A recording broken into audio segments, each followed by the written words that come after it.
मंगलाचरण आणि क्लासची आपण सुरुवात करूया.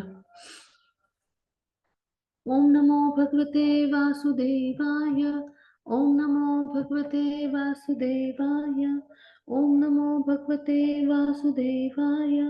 ओम अज्ञानतिमिरान्धस्य ज्ञानाञ्जनशलाकया चक्षुरुन्मिलितं येन तस्मै श्रीगुरुवे नमः.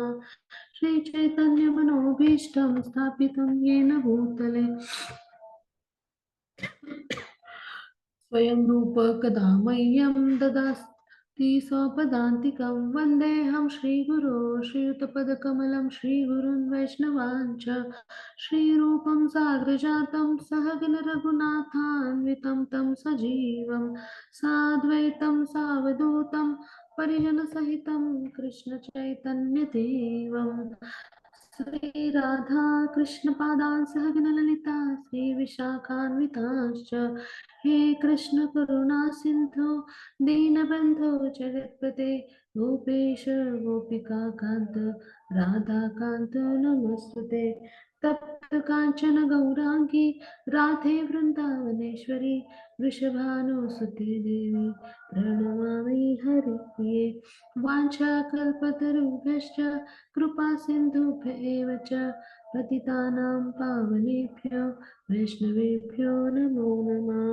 नमो ॐ विष्णुपादाय कृष्णपृष्ठाय भूतले श्रीमते भक्तिवेदान्त स्वामिन् इति नामिने नमस्ते सरस्वती देवे गौरवाणी प्रचारिणे निर्विशेष शून्यवादी पाश्चात्देशतारिणे जय श्री कृष्ण चैतन्य प्रभु नित्यानंद श्री अद्वैत गदाधर श्रीवासादि गौरवृंद हरे कृष्णा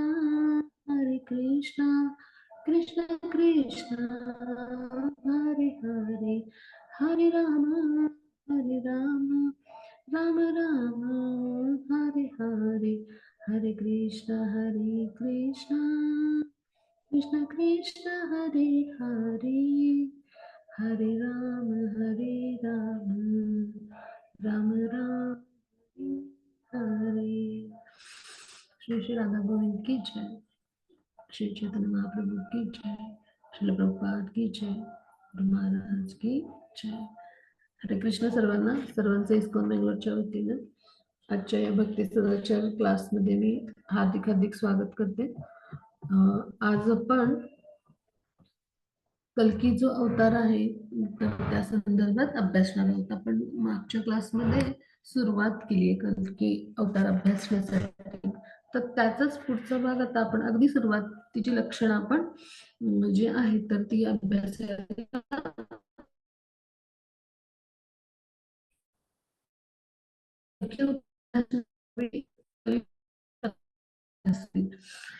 भागवताच्या 12व्या स्कंद जो आहे तर त्याच्या पहिला जो अध्याय आहे तर त्याच्यातून काही भाग आणि त्याचबरोबर दुसऱ्या अध्यायातून काही भाग अशा पद्धतीने आपण काही लक्षणं काही स्लाइड्सच्या माध्यमातून अभ्यासली. तर आपण आता कल्की अवतारा संदर्भात अभ्यास पुढे नेतो आहोत. तर आता आपण श्लोक क्रमांक 2 अभ्यासणार आहोत. स्कंद 12वा त्याच्यातला अध्याय 2 आणि त्याच्यातला श्लोक क्रमांक 2 आहे. तर त्याच्याविषयी आपण जे आहे ते अभ्यासणार. मग याच्या पुढची स्लाइड घेऊया आपण. श्लोक 1 झाला होता, आपण श्लोक 2 आणि 3 आपण अभ्यासणार आहोत. तर आता या श्लोकांच्या माध्यमातून आपण कलियुगाविषयी समजून घेणार आहोत आणि त्यामुळं कल्की युगाच्या अवतरणाचे म्हणजे काय आवश्यकता आहे हे आपल्याला समजायला सोपं जाईल. तर आता ह्या श्लोकात काय सांगितलंय ते आपण समजून घेणार आहोत. मग श्लोक क्रमांक 12.2.2 तर हा श्लोक काय सांगतो आपल्याला, तर कलियुगामध्ये धन हेच मनुष्याचा कुळ शील आणि त्याचा गुणांचा उत्कर्षाचा एक म्हणजे जे काही मोजमाप आपण करतो या सगळ्या, तर त्या सगळ्याचं माप म्हणजे काय बनेल, तर त्याचं कुळ आणि शील हे माप बनेल. क्षमा असावी, धन हेच त्याचं कुलशील आणि गुणोत्कर्षाचं माप बनेल. आणि मग बळ हेच काय बनेल, तर धर्म आणि न्याय यांचा निर्णय करण्याचं साधन बनेल. पुन्हा एकदा आपण ऐकूया, खूप महत्वाचा मुद्दा आहे हा. तर कलियुगामध्ये काय होईल, धन हे जे आहे तर ते मनुष्याचं कुळ शील आणि त्याच्या गुणांचा जो उत्कर्ष आहे याचं मोजमाप करण्याचं माप असेल, किंवा आपण म्हणू परिमाण. आपल्याला लक्षात येईल त्यावरून, त्या शब्दावरून. तर बळ काय करेल, तर बळ हे धर्म आणि न्याय यांचा निर्णय करण्याचं साधन बनेल. आता हे कसं, तर पहा आपण आजूबाजूला काय पाहतो, तर कलियुगामध्ये मनुष्याचं ज्ञान संस्कृती आचरण न पाहता आपल्याला अनुभव येत असेल, पहा चित्रात पहा सगळ्यांनी, पैशांचं चित्र आहे, पहा नोटांचं चित्र आहे. तर त्याचं ज्ञान संस्कृती आचरण बिलकुल काहीही न पाहता त्याच्याकडे किती धन आहे त्यावरून त्याची उच्च मध्यम आणि अधम श्रेणी ठरवण्यात येते. म्हणजे काय, तर एखाद्या व्यक्तीची जी आर्थिक स्थिती आहे त्यावरून, एखाद्या व्यक्तीची जी आर्थिक स्थिती आहे त्यावरून तो उच्च स्तरावर आहे, तो मध्यम स्तरावर आहे, तो खालच्या स्तरावर आहे, हे ठरवलं जातं. खरं तर कशावरून हे ठरवायला पाहिजे, तर त्या मनुष्याकडे असलेलं ज्ञान, त्या मनुष्या कोणत्या संस्कृतीमधून आलाय किंवा कोणत्या संस्कृतीनुसार त्याचं आचरण आहे हे न पाहता काय पाहिलं जात आहे, म्हणजे त्याचे गुण न पाहता, त्याचं आचरण न पाहता त्या मनुष्याकडे किती धन आहे त्यानुसार त्याची श्रेणी किंवा त्याचा वर्ग ठरवला जातो. म्हणजे जे अत्याधिक धन आहेत ते उच्चवर्गीय लोक, जे ज्यांच्याकडे थोडंफार धन आहे ते मध्यमवर्गीय, आणि त्यांच्याकडे यथातथाच आहे की कसं बसं सगळं भागेल, तर असे एकदम जे आहेत ते खालच्या स्तरावरचे लोक, अशा पद्धतीने त्यांची श्रेणी ठरवली जाते. म्हणजे कलियुगामध्ये ह्या गोष्टी पैशाच्या स्तरावर, म्हणजे पैशाचं परिमाण जे आहे किंवा धनाचं परिमाण जे आहे तर त्या अनुसार ठरवल्या जाते. तर हे कलियुगाचं एक लक्षण आहे. मग आता ह्याच्या पुढे जाऊन आता या युगात आपण पाहतो की प्रगती खूप झाली आहे, म्हणजे आधुनिकता खूप आली. मग कारखाने किंवा व्यापाराला वाहून घेतलेली अनेक नगर आहेत, अशी मोठी मोठी नगर आहेत, मुंबई पुणे, हो ना, अशी भरपूर. म्हणजे आपल्या भारतामध्ये तर, हे महाराष्ट्रातलं मी सांगितलं, भारतामध्ये तर भरपूर अशी मोठी नगर आहेत, हो की नाही. कोलकाता आहे, दिल्ली आहे, म्हणजे अशी भरपूर काही नावं मी घेऊ शकेल. तर मग आता ह्याचा ठराविक भाग मग कोट्याधीशांसाठी राखून ठेवला जातो. मग आता दुतर्फा झाड असलेल्या म्हणजे जो मार्ग असतो दुतर्फा झाड असलेला, तर तिथे विशाल राजवाड्यांसारखी घर आहेत, पण त्या घरामधून कोण राहते आताच्या कलियुगामध्ये, तर भ्रष्ट राज्यकर्ते राहतात. आपण हा भाग लक्षात घेऊया. भ्रष्ट राज्यकर्ते त्या घरामध्ये राहतात. आणि त्याच्याही पुढे पुढे जाऊन काय होतं की ते कसं आहे, तर ते अप्रामाणिक आहेत किंवा त्यांनी अशी म्हणजे त्यांच्या हातून अशी उग्र कर्म किंवा आपण त्याला म्हणायचं घोर कर्म घडत असतात. म्हणजे जी अं, आवश्यक नाही आहेत अशी उग्र स्तरावरची कर्म, त्यांना घोर कर्म आपण म्हणतो किंवा उग्र कर्म. पण त्यांना पण असं सगळं घडत असेल तरी कलियुगामध्ये फार काही आश्चर्य करायची गरज नाही, हे सगळं कलियुगामध्ये घडणारच आहे. म्हणजे अशा पद्धतीचं वातावरण कलियुगामध्ये पाहायला मिळतं. मग आता वेदांच्या नुसार श्रेष्ठ आचरण असलं तर मनुष्याला उत्तम श्रेणीचं समजलं जातं. आणि त्याचं आचरण सगळ्या जीवांना कसं पाहिजे, कल्याणप्रद पाहिजे. आणि ते श्रेष्ठ आणि असं जेव्हा असतं आचरण तेव्हा ते श्रेष्ठ मानलं जातं. म्हणजे प्रत्येक जीव हा भगवान यांचा अंश आहे आणि त्यामुळं तो भगवान यांच्यासारखं सच्चिदानंद स्वरूपात आहे. म्हणजे तो कसा आहे, स्वरूपता म्हणजे त्याचं जे मूळ स्वरूप आहे त्यानुसार तो आनंदी आहे. पण मूळ आध्यात्मिक स्वभाव जेव्हा जागृत होतो तेव्हा स्वभावतःच तो ज्ञानात संतुष्ट होतो, सुखी होतो, शांती प्राप्त करतो. हे आपण सगळं जाणतो आता शास्त्रांच्या माध्यमातून. मग ज्ञानी मनुष्याने काय केलं पाहिजे, स्वतःच आध्यात्मिक ज्ञान उन्नत केलं पाहिजे आणि इतरांना पण तो ज्ञानाचा स्तर त्यांचा वाढण्यासाठी मदत केली पाहिजे. किंबहुना त्या उच्च स्तरावरच्या चेतनेमध्ये इतर लोक कसे येतील की जे भौतिक क्लेश अनुभवत आहेत या भौतिक जगतामध्ये, त्यांना हे ज्ञान प्रदान करायचा प्रयत्न करून त्यांनी पण हा रस चाखावा, अशा पद्धतीचे प्रयत्न त्यांचे असले पाहिजेत. म्हणजे काय की ज्ञानी मनुष्य असतो तो आपोआपच धर्मशील आचरण करायला लागतो. कारण ज्ञानाच्या स्तरावर तो जाणतो तेव्हा ते प्रत्यक्षात आणतो. म्हणजे त्याला म्हणायचं विज्ञान, म्हणजे कृष्ण भक्तीचं ज्ञान आणि विज्ञान हे आपण आचरणात आणण्याचा प्रयत्न केला पाहिजे. मग श्रील प्रभुपादांनी सुद्धा या सत्याला पुष्टी दिली आणि म्हणून त्यांनी कृष्ण भक्तीचं ज्ञान आहे, हे वैदिक ज्ञान जे आहे त्याचा प्रचार प्रसार जे आहे पाश्चात्य देशामध्ये केला. आणि मग त्यांना अशा लोकांना म्हणजे त्यांनी प्रशिक्षित केलं की ज्यांना कृष्ण म्हणजे कोण माहिती नव्हते. पण जेव्हा त्यांनी कृष्णाविषयीचं ज्ञान दिलं तेव्हा आचरण ही त्यांचं जे आहे ते वेदांच्या नुसार त्या लोकांचं बनलं. कारण ज्ञान मिळालं की ते आचरणाच्या स्तरावर जेव्हा उतरवतो तेव्हा ते विज्ञान असतं आणि अशा स्तरेचं जे आचरणाच्या स्तरावरचं अनुभवातनं आलेलं जे ज्ञान असतं तर ते आपल्याला काय बनवतं तर धर्मशील बनवतं. आध्यात्मिक स्तरावर पुढे पुढे घेऊन जातं, अग्रेसर बनवत जातं. मग कलियुगामध्ये कसं आहे की सत्याकडं डोळे झाक करून ज्ञान आणि सद्गुण संपादन करायचं दूरच राहिलं. तर कलियुगामध्ये काय घडतंय तर धनार्जन करण्यासाठी म्हणजे काय की अर्थार्जन किंवा आपण म्हणू धन अर्जित करण्यासाठी काय केले जात आहेत तर जास्तीत जास्त पाशवी स्तरावरती स्पर्धा केली जाते, प्रयत्न केले जातात. आणि या ज्याचा विजय होईल म्हणजे ज्याचा जय होईल, ज्याची सरशी होईल तो विजेता. हा, मग अशा पद्धतीचं समाज आहे आणि असा भोगवादी समाज आहे बरं का हा. पण ते स्वतःला कसं मानतात, अत्यंत प्रतिष्ठित आणि अत्यंत विद्वान म्हणतात. म्हणजे आता आपल्या जीवनातलं उदाहरण घ्यायचं झालं, आपल्या रोजच्या भौतिक जीवनातलं, तर ज्याचं हाय पॅकेज म्हणजे नोकरीमध्ये तो अत्यंत प्रतिष्ठित आणि उच्च स्तरावरचा मानला जातो आताच्या काळामध्ये, किंवा ज्यांचा आपण म्हणू की ज्यांचा आर्थिक स्थिती आहे तर त्यांचा डामडौल खूप मोठा आहे.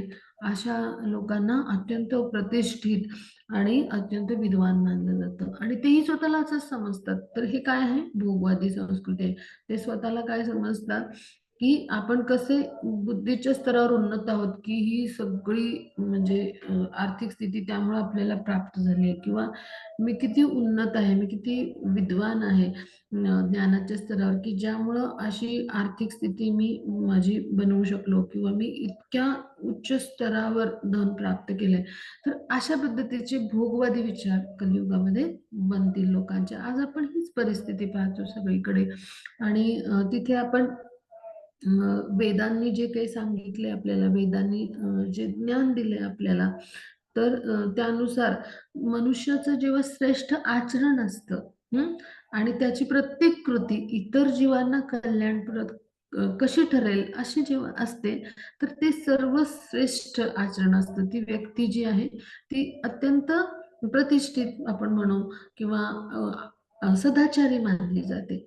पण वेदांचे हे जे वेदांचे हे जे ही जी प्रमाणे आहेत किंवा वेदांमधून आलेलं हे जे ज्ञान आहे हे कलियुगामध्ये झुगारून दिलं जाते आणि तिथे एक भोगवादी समाज निर्माण होतोय. पहा, मग कलियुगाच्या मध्ये अशा पद्धतीचा भोगवादी वृत्तीचे लोक आहेत तर त्यांचं प्रमाण बळावेल असं व्यासमुनींनी लिहून दिलं भागवतामध्ये. मग आज आपण हीच परिस्थिती पाहतो आहोत, हो की नाही?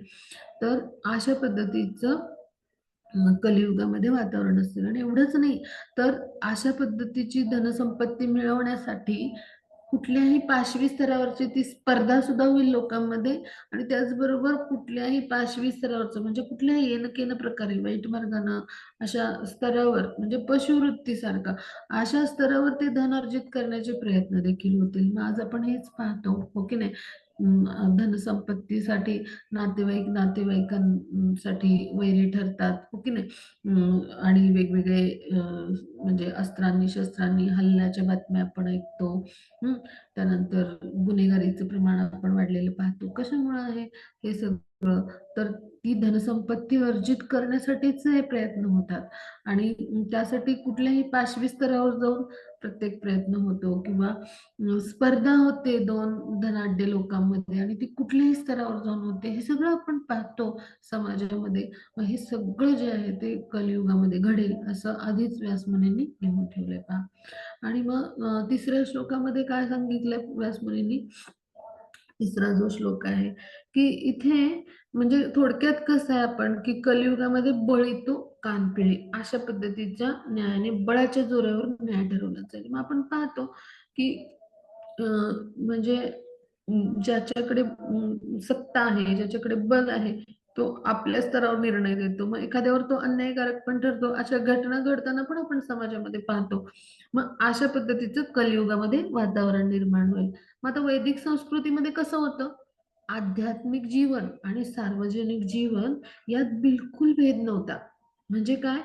की आध्यात्मिक जीवनाचाच भाग होतं सार्वजनिक जीवन आणि सुसंस्कृत लोकांमध्ये ही जाणीव होती की परमेश्वर सगळीकडे व्याप्त आहे चराचरात आणि त्याचे नियम सगळ्या जीवांना लागू आहेत. म्हणजे धर्म या संस्कृत शब्दाचा अर्थ काय होतो? धर्म कार्याचे सामाजिक, सार्वजनिक सगळी कर्तव्य असं होतं. आपण हा अर्थ सगळ्यांनी नीट समजून घेऊया हं. काळजीपूर्वक ऐकूया. की कुटुंबाची काळजी घेणे हा जसा धर्म आहे तसंच भगवानांची प्रेममय सेवा करणं, भक्तिमय प्रेममय सेवा करणं हाही आत्म्याचा सनातन धर्म आहे.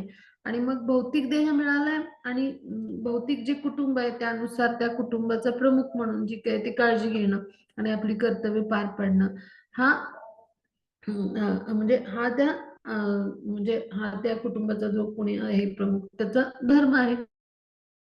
मग कलियुगात कसं झालंय, बळी तो कानपिळी या न्यायानंच काय होतं, म्हणजे सगळीकडं प्रत्येकाचं आचरण राहतं.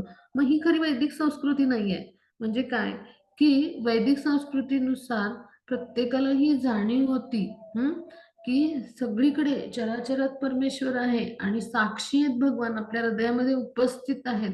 त्यामुळे कुठलीही कृती करताना कृष्णांना म्हणजे ईश्वर म्हणजे भगवान जे आहेत तर त्यांना किंवा ईश्वर म्हणजे जे आपल्यासारखे पतित आत्म्यांचे सर्वोच्च नियंत्रक आहेत आणि आपल्यासारख्या पतित जीवांना जे मुक्ती देण्याचे काम करतात ते तर असे जे आहेत तर मग ते आपल्या हृदयामध्ये उपस्थित आहेत, चराचरात उपस्थित तर आहेतच आणि मग असे जे भगवान आहेत ते प्रत्येक वेळी साक्षी आहेत आपल्या प्रत्येक कृतीचे असं प्रत्येकाला जाणीव असायची, भान असायचं.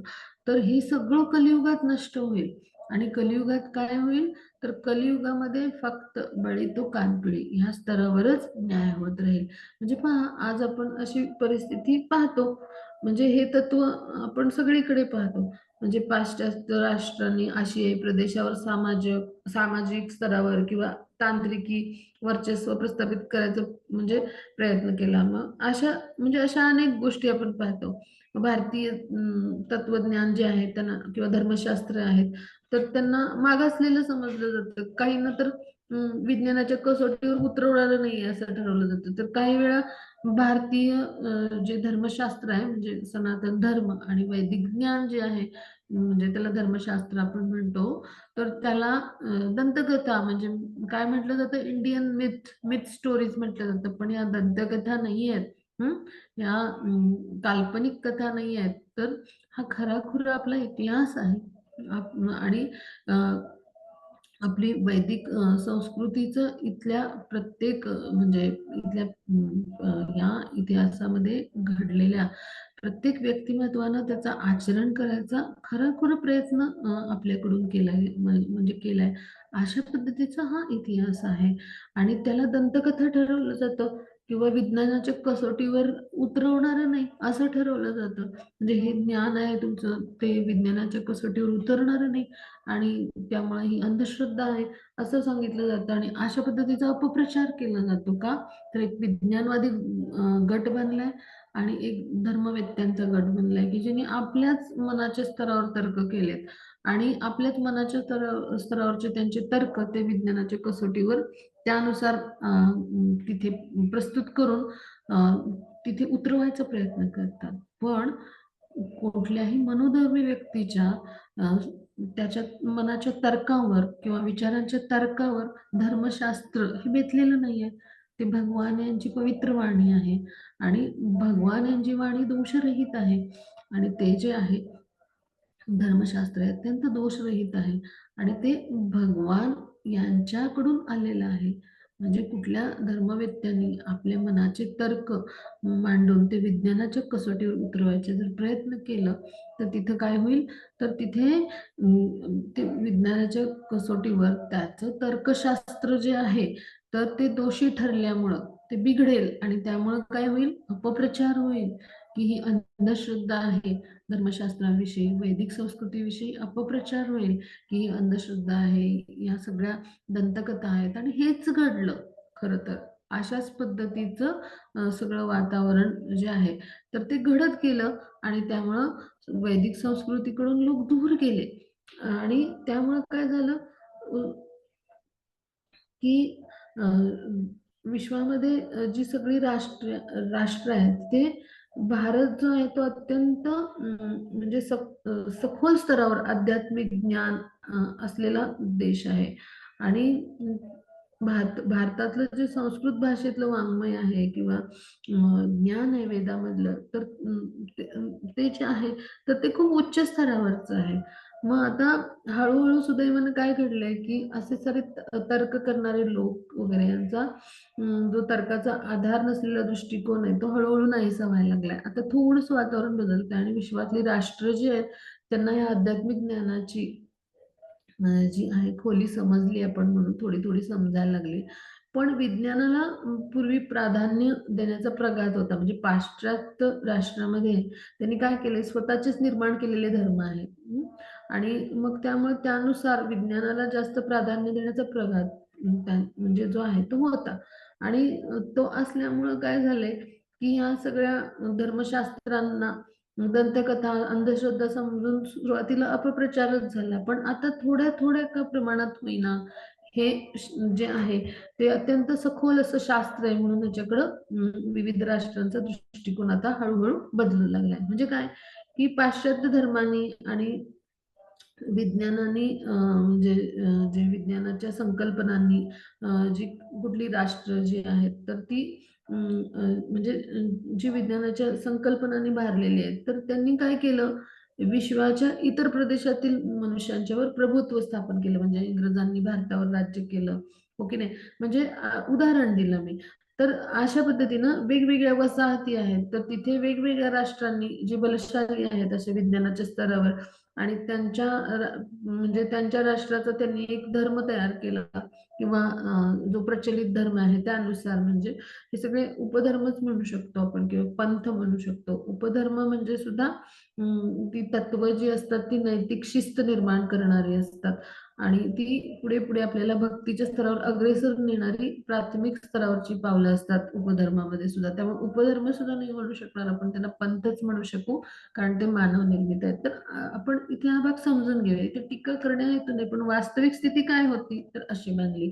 तर अशा पद्धतीने जी आहे परिस्थिती बनली आणि त्यामुळं एक विश्वाचा एका प्रदेशातील मानवाच्या वरती दुसऱ्या प्रदेशातील मानवानी आपलं प्रभुत्व किंवा श्रेष्ठत्व प्रस्थापित करण्याचा प्रयत्न केला गेला आणि मग ह्या एकाच कारणासाठी आपण जर त्यांना श्रेष्ठ म्हटलं म्हणजे त्यांनी प्रभुत्व केलं एखाद्या देशावर राज्य केलं हा म्हणजे पोर्तुगीजांनी आता गोव्यावरती राज्य केलं म्हणजे आपल्या भारतातलंच आपण उदाहरण घेऊ किंवा इंग्रजांनी आपल्याकडे 150 वर्ष राज्य केलं म्हणजेच काय त्याचा अर्थ त्यांना आपण श्रेष्ठ समजणं चुकीचं आहे.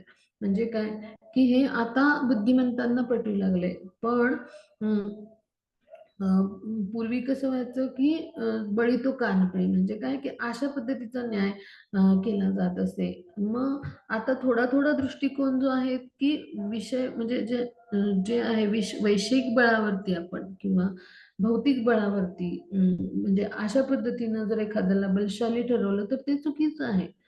खरं तर आध्यात्मिक विषय वस्तूंना जे आहे ते आपण बाहुबळावर नाही म्हणजे जे आध्यात्मिक स्तरावरचे विषय आहेत किंवा असे जे विषय आहेत त्यांना आपण बाहुबळ म्हणजे बळी तो कानफळी अशा पद्धतीनं नाही तर तत्वांच्या कसोटीवर पारखून घेतलं पाहिजे.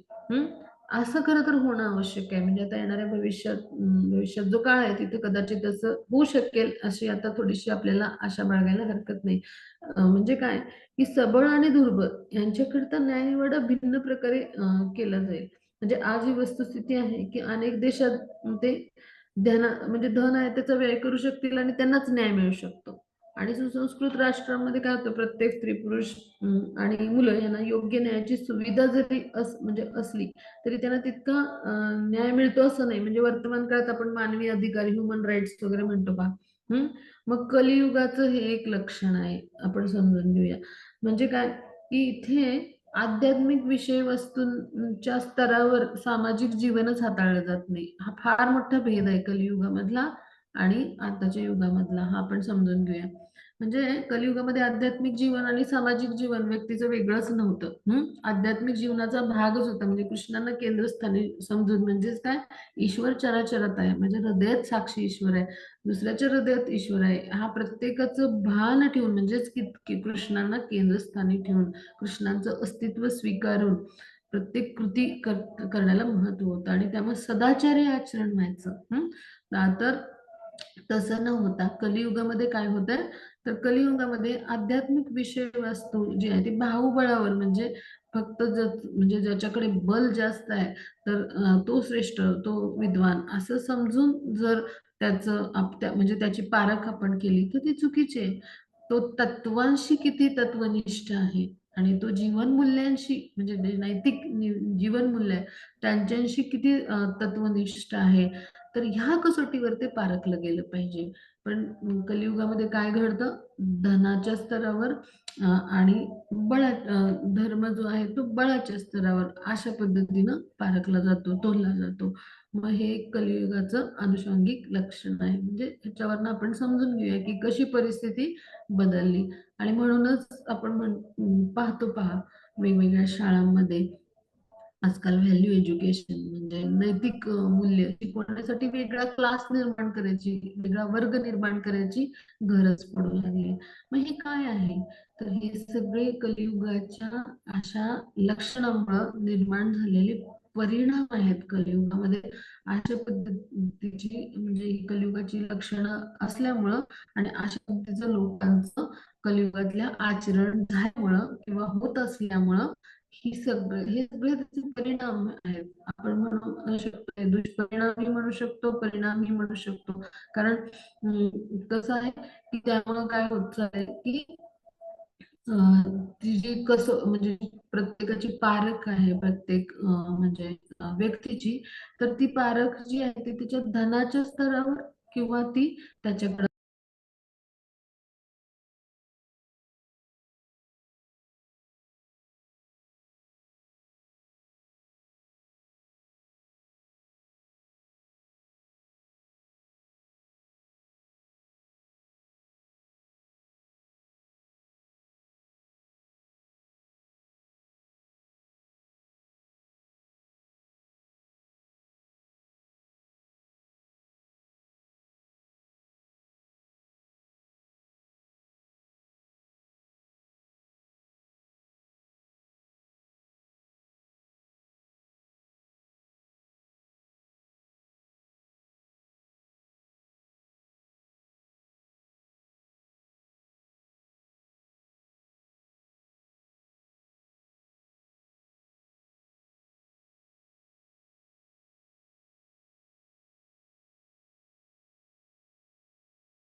स्क्रीनच शोधून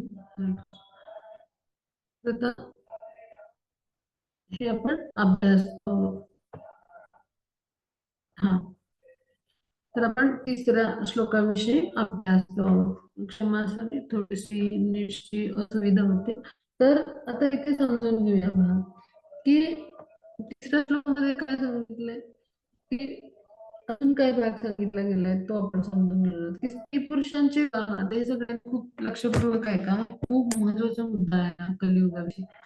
स्त्री पुरुषांचे विवाह एकमेकांच्या आवडीवरच होते आणि साऱ्या देवघेवीच्या व्यवहारात कपटाचेच साम्राज्य असेल. स्त्री आणि पुरुष जे आहेत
तर तिसऱ्या श्लोकामध्ये काय सांगितलंय की स्त्री पुरुषांचे विवाह जे आहेत ते एकमेकांच्या आवडीवरच होतील बरं का.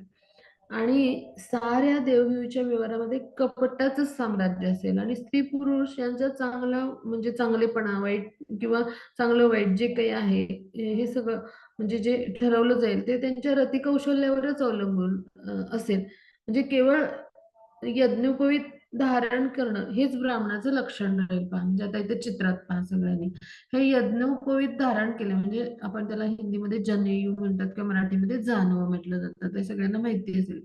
यज्ञोपवीत हा आपला थोडासा वैदिक शब्द आहे. तर हे धारण करणं एवढंच ब्राह्मणाचं लक्षण राहील म्हणजे ब्राह्मण वर्णाच्या व्यक्तीचं लक्षण राहील. म्हणजे इथे आपण समजून घेऊ की मनुष्य जीवनामध्ये मोक्ष प्राप्ती हा महान हेतू आहे आणि त्यासाठी विवाह संस्कार हा आणि प्रजोत्पादनासाठी म्हणजे मूलभूत म्हणजे ही मानवी म्हणजे जी आहे तर ती निकड आहे तोच हेतू असतो तिथे.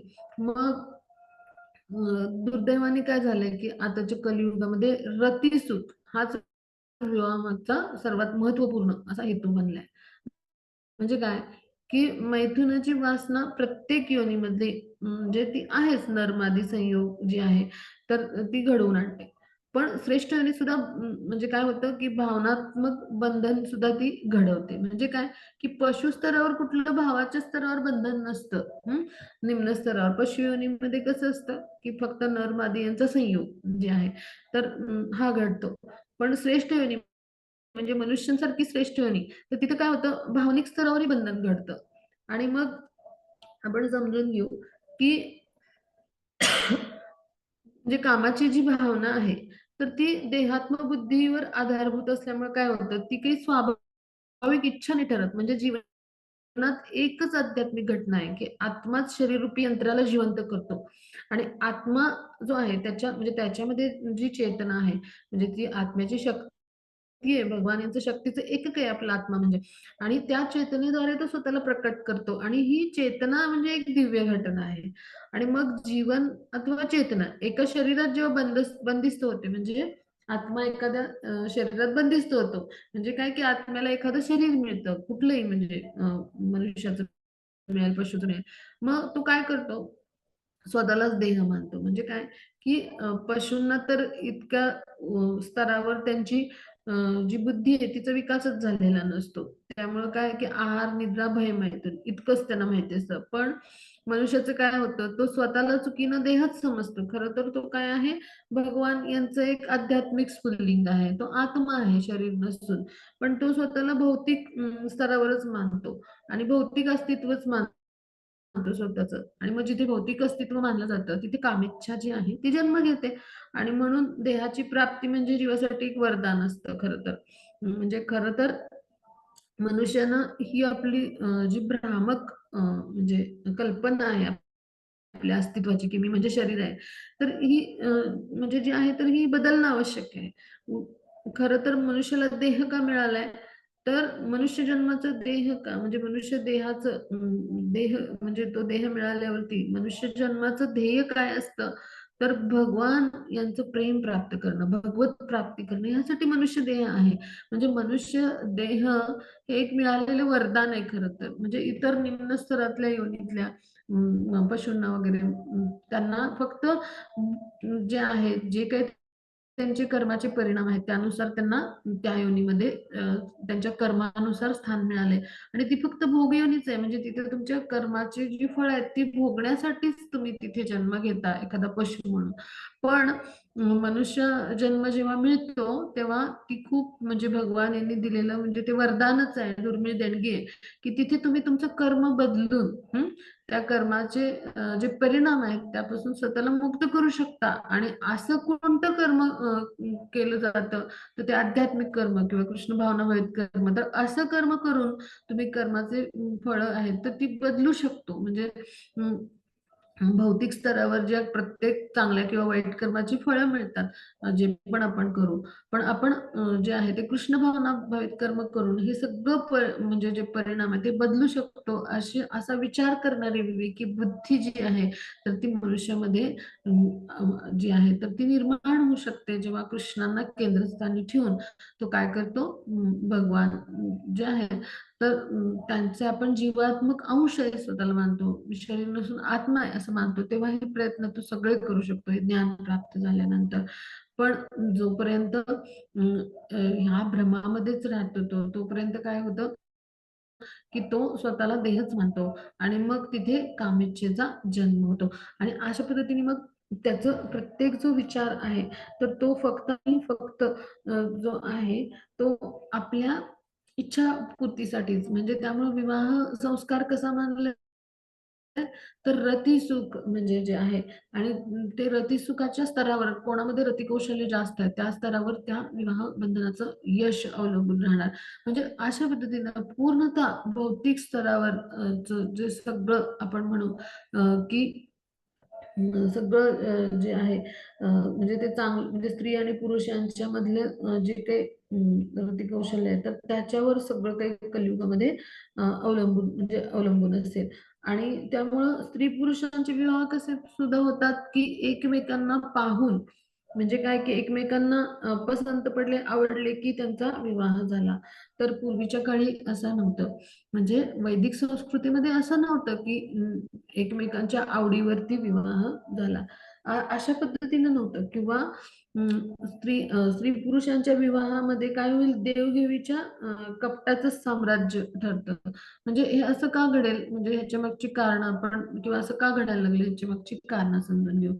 जेव्हा स्त्री आणि पुरुष यांच्यामध्ये एकमेकांच्या आवडीनिवडीवरच विवाह ठरतील अशी परिस्थिती निर्माण झाली, म्हणजे काय की फक्त म्हणजे शरीरयष्टी म्हणजे देहाकडे पाहूनच जे आहे तर ते विवाह बंधनात म्हणजे स्त्री आणि पुरुष हे जे आहेत तर ते सामील व्हायला लागले. पण वैदिक संस्कृतीमध्ये असं नव्हतं, वर्णाश्रम व्यवस्था होती आणि त्यावेळेला म्हणजे त्या वर्णाश्रम व्यवस्थेनुसार मार्गदर्शन मिळत असे. म्हणजे आपण पाहतो की इक्ष्वाकू म्हणजे जे राजा होते तर त्यांची जी कन्या होती देवहूती, तर तिचा विवाह त्यांनी कर्दम मुनींशी केला होता. म्हणजे जे अध्यात्माच्या स्तरावर अत्यंत धनवान होते असे ते होते आणि त्यांच्याशी एका राजकन्येचा विवाह झाला होता. म्हणजे काय की कुळ, संस्कृती, आचरण, वैदिक मूल्य, नैतिक मूल्य ह्यानुसार कसोटीचे तत्व, म्हणजे कसोटी जी आहे तर ती लावली जायची आणि तत्वज्ञानाच्या स्तरावर, म्हणजे आपण म्हणू की तात्विक स्तरावर पारख करून विवाह बंधनात स्त्री पुरुष अडकत असत. पण हे सगळी जी आहेत ही नीतिमूल्य सगळी सगळी झुगारली जातील कलियुगामध्ये. अशा पद्धतीने कलियुगामध्ये विवाह संस्कार असतील. मग अर्थातच अशा बंधनातून जी काही म्हणजे जी काही संतान निर्माण होतील ती सुद्धा कशी असतील, भोगीच असतील किंवा भोग करणारीच असतील. म्हणजे अशा पद्धतीचं वातावरण निर्माण होईल. म्हणजे काय की भौतिक भोगातून जरी आपला जन्म होतो माता पित्यांच्याकडून भौतिक स्तरावर, पण तरी देखील म्हणजे आपल्या जीवनात जेव्हा गुरु येतात तर त्यावेळेला आपला म्हणजे जो आहे तर तो दुसरा जन्म असतो आणि म्हणून त्या व्यक्तीला द्विज, म्हणजे ब्राह्मणांना द्विज का म्हटलं जातं, तर जेव्हा गुरु येतात, उपनयन संस्कार होतो तर त्यावेळेला तो दुसरा जन्म असतो. म्हणजे ही सुविधा मनुष्य जन्मामध्ये आपल्याला उपलब्ध करून दिली आहे भगवानांनी, की गुरूंचं आपल्या जीवनामध्ये येणं, प्रमाणित आध्यात्मिक गुरूंचं आपल्या जीवनामध्ये येणं किती महत्वाचं आहे. आणि त्यामुळे काय होतं की आपल्याला एक सुसंधी मिळते की आपला भगवान यांच्याशी असलेला संबंध जो आहे तो विसरलोय, ते नातेसंबंध आपला जो भगवान यांच्याशी आहे तो आपल्याला प्रस्थापित करायला मिळतो. आणि ते सुरुवातीला आपण तो समजून घेतला पाहिजे, मग प्रस्थापित करण्याचे प्रयत्न करू ना.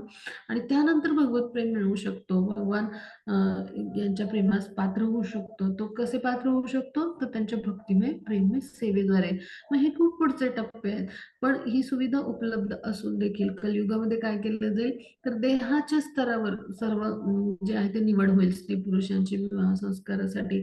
आणि त्यामुळे काय होईल की त्या विवाहामध्ये देवघेव म्हणजे या स्तरावर मग कुठलंही कपटाचं साम्राज्य सुद्धा तिथं असेल म्हणजे नैतिक मूल्यांचा तर ऱ्हास होईलच, पण कपटाचं साम्राज्य असं का म्हटलंय तर ह्याचा अर्थ आपण समजून घेऊ की म्हणजे जी आपण हुंडा पद्धती पाहिली तर हा टीकेचा भाग म्हणून नको घेऊया, पण हे कसं घडलं सामाजिक स्तरावर तर हे आपण समजून घेऊया.